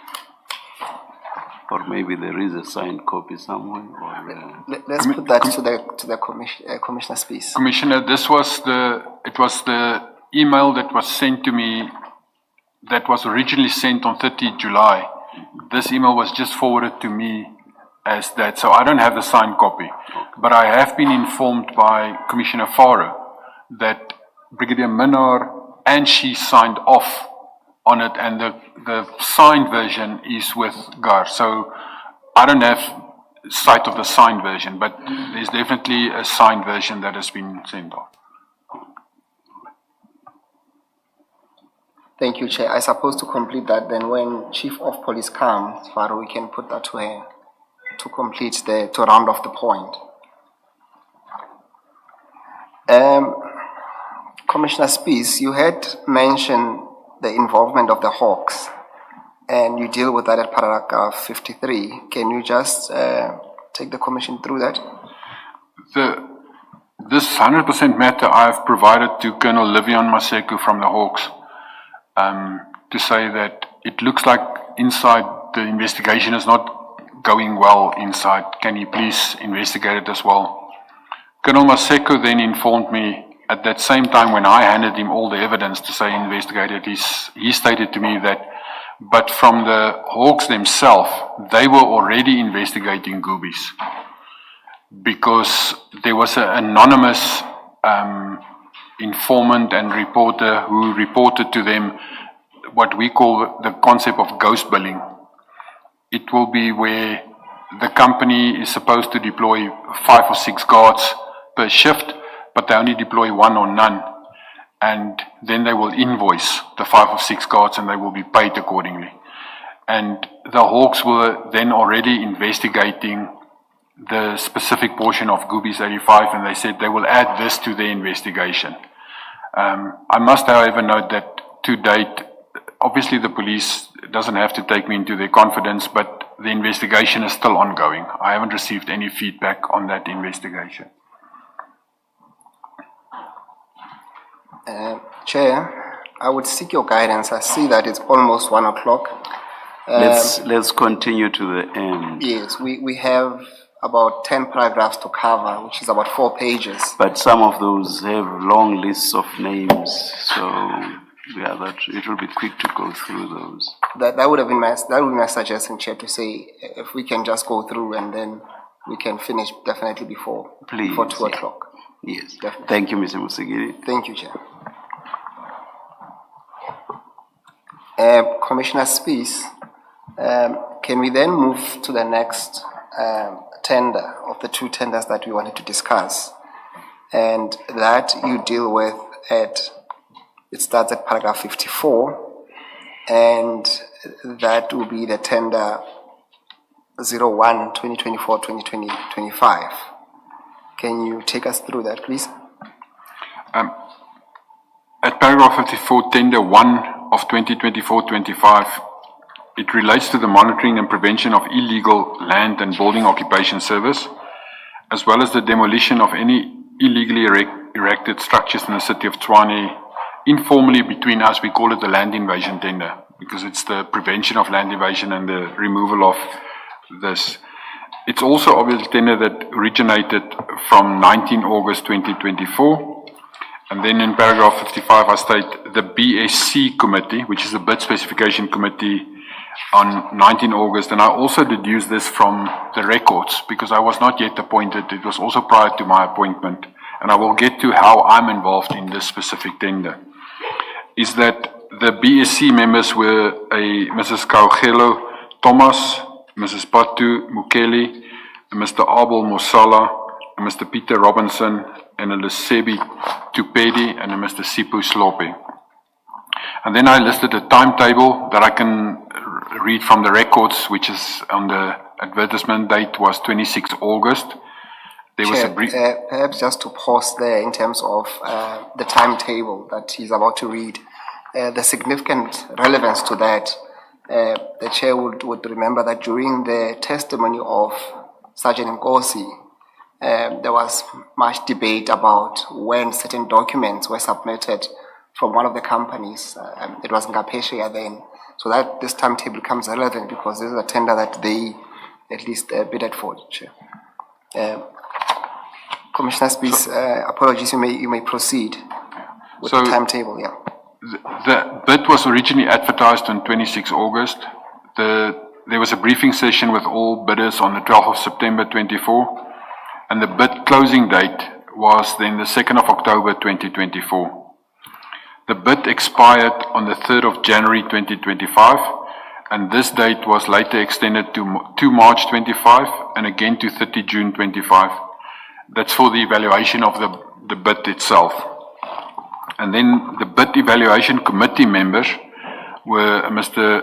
Victor Gopa, he's the Director for Performance Management, who was the chairperson of the BEC, Nsekang Sekani from Human Settlements Planner, Joe Mabunda, who's the Director Brigadier in Tshwane Metro Police Department, Sipu Nkomo, who's a Director Brigadier in Tshwane Metro Police Department, Obed Sandlane, who's the Human Settlements Planner, and Ephraim Selepe, Deputy Director at Buying Supply Chain Management.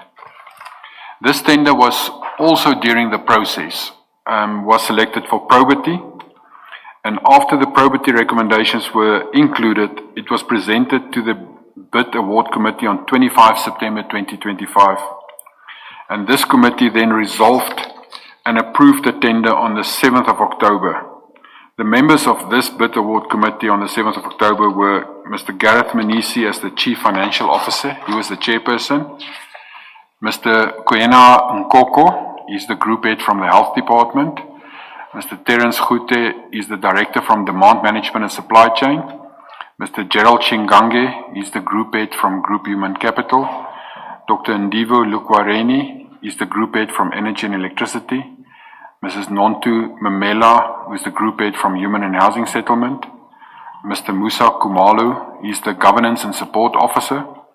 And Mrs. Minki Motsio, who is the Divisional Head at Contract Management Legal. And then, based on this recommendation and approval from this committee, the following 8 companies were approved, and their actual award letters, as it's signed by the chairperson of the BAC and the city manager on the 9th of October, is attached at RS to 16.1 to 16.8, and this tender commenced on the 1st of November 2025.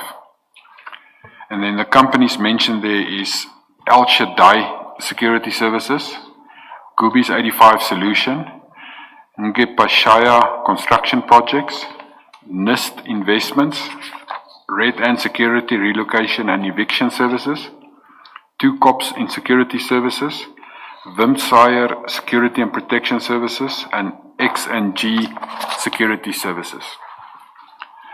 And then this becomes why my involvement in this. I was appointed as the Acting Chief of Police for the period 22 December 25 to 14 January 26, because Commissioner Faru was on her annual leave. And then when she returned, she was ill, and it was extended then to the 16th of January. My acting letter as Chief of Police is attached as RS217. And then on Thursday, the 15th of January, I signed the service level agreement between the land invasion tender companies and the city. So the service level agreement, after the award letters is issued, the award letters together with the BAC report goes to the legal department, who then create and draft the SLA. They verify that it's correct. They forward it then to the department to sign off as owner department, the SLA, and that's the Chief of Police function. So because I'm the Acting Chief of Police, I sign the SLAs together with witnesses on behalf of the city, and then the day thereafter, the companies themselves will then sign the SLA on behalf of the companies. Is it 1 or 8? How does it work? Is it 1 SLA or 8 SLAs? It's 8, 100% the same SLAs except the name of the company and the signatories at the bottom, the address details. But the SLA, from where it starts with the wording of the SLA to where it ends with the wording, is 100% the same SLA for all companies. And Chair, for the record, we need not go there, but for the record, those would appear on page 348 to 381 of file 2 of 4. Thank you, Mr. Musugini. Thank you. You can continue, Commissioner Spies. And then paragraph 60 is my involvement in this tender was the signing of the SLAs as the Acting Chief of Police. This tender is ongoing. As I stated, it commenced 1 November, and the total amount paid to these companies as of the end of January, because payments is always reflecting 30 days later, is a total of 10,733,802 rand and 72 cents for the services provided from the 1st of November 25 to the end of January 2026. And then I state further is that I obviously am aware of evidence before the Commission that suggested Mr. Manisi, and I state here General Dlamini, but to me is Deputy Commissioner Dlamini, and Sergeant Nkosi conspired to secure the appointment of Ngepashaya Construction and Projects as one of the successful bidders on this tender, despite the fact that the Ngepashaya bid was non-compliant. The city has thus far paid Ngepashaya a total amount of 2,028,154 rand and 32 cents, ostensibly for services provided to the city in terms of this tender, TMPD 1/24/25. And then I also attach a spreadsheet of these payments as RS219.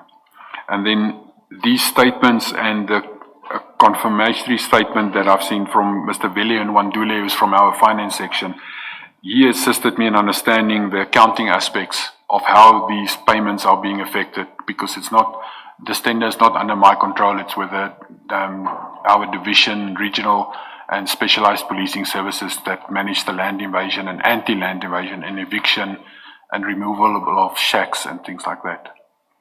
Okay, can I just ask, in paragraph 62, where you say the city has thus far paid Ngapesheya. Is that as at end of January or as at the date of your statement? Is at the end of January.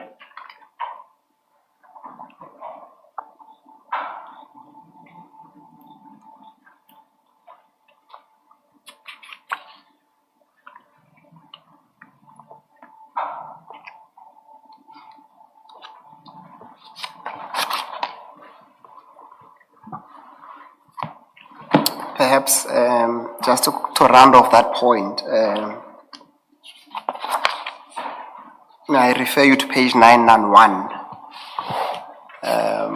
994? Sorry, the page number? 991. So that is the file 4, the very small one.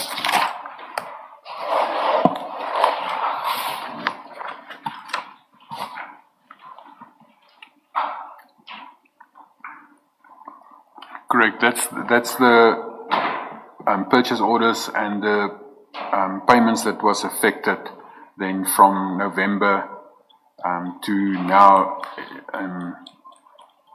that has been paid to the company itself. And that was at, even though the purchase order is dated 27 February, but it is for the work that was linked to this company and it was actually paid. The payments is made later than normal because we take about 30 days to pay companies. And Chair, just to be for the record, where at paragraph 63, Commissioner Spies says that he has been aware of the evidence before the Commission. He has been provided with the necessary transcript, which can you confirm that you have familiarized yourself with the transcript dealing with the allegations at paragraph 63?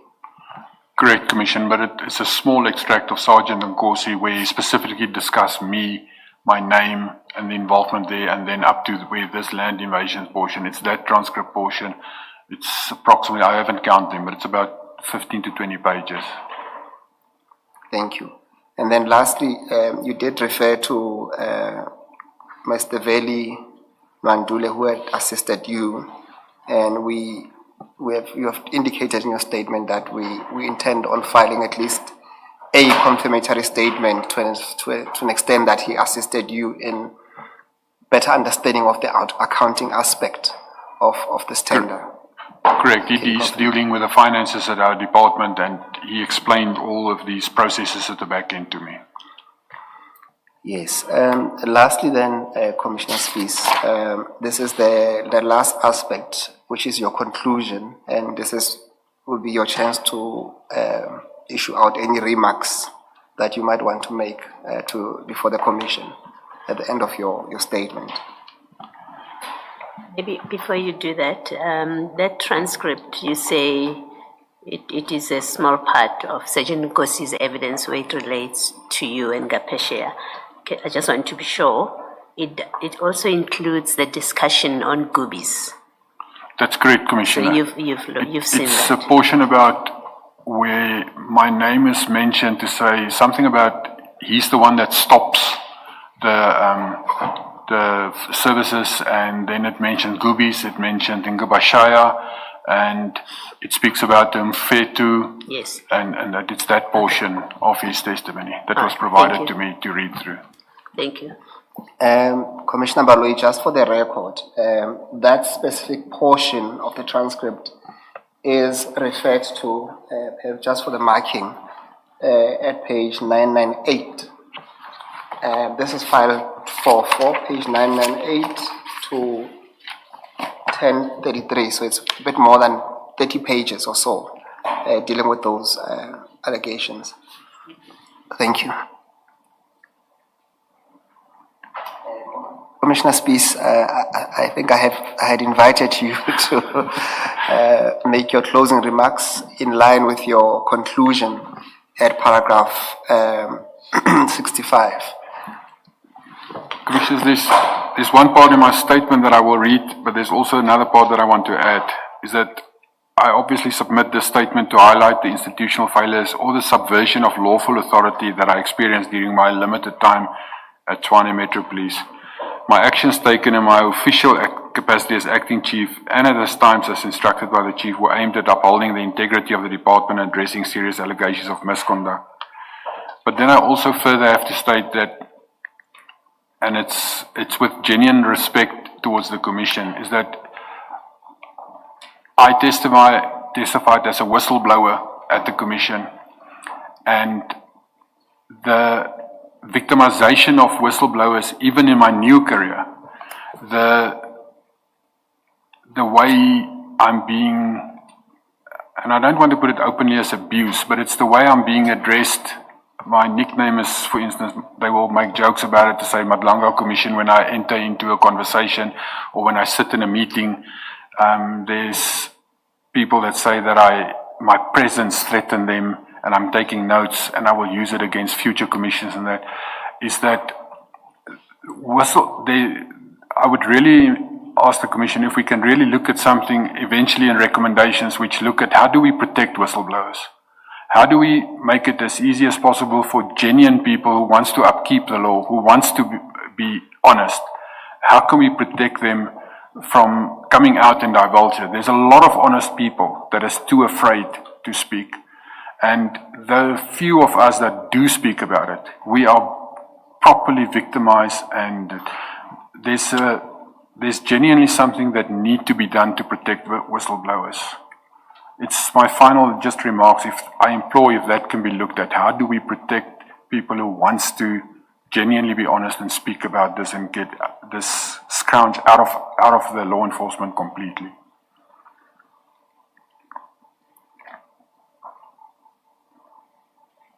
That will be the evidence of Commissioner Spies, Chair. Thank you. Thank you very much again, Deputy Commissioner Spies. You are excused. Thank you. Thank you very much, Commissioners. Tomorrow, Thursday and Friday, I have personal commitments that I cannot get out of. And then for the whole of next week, the Commission has resolved not to sit. So we will resume at 9:30 on the 7th, on the 7th of April 2026. Let us adjourn.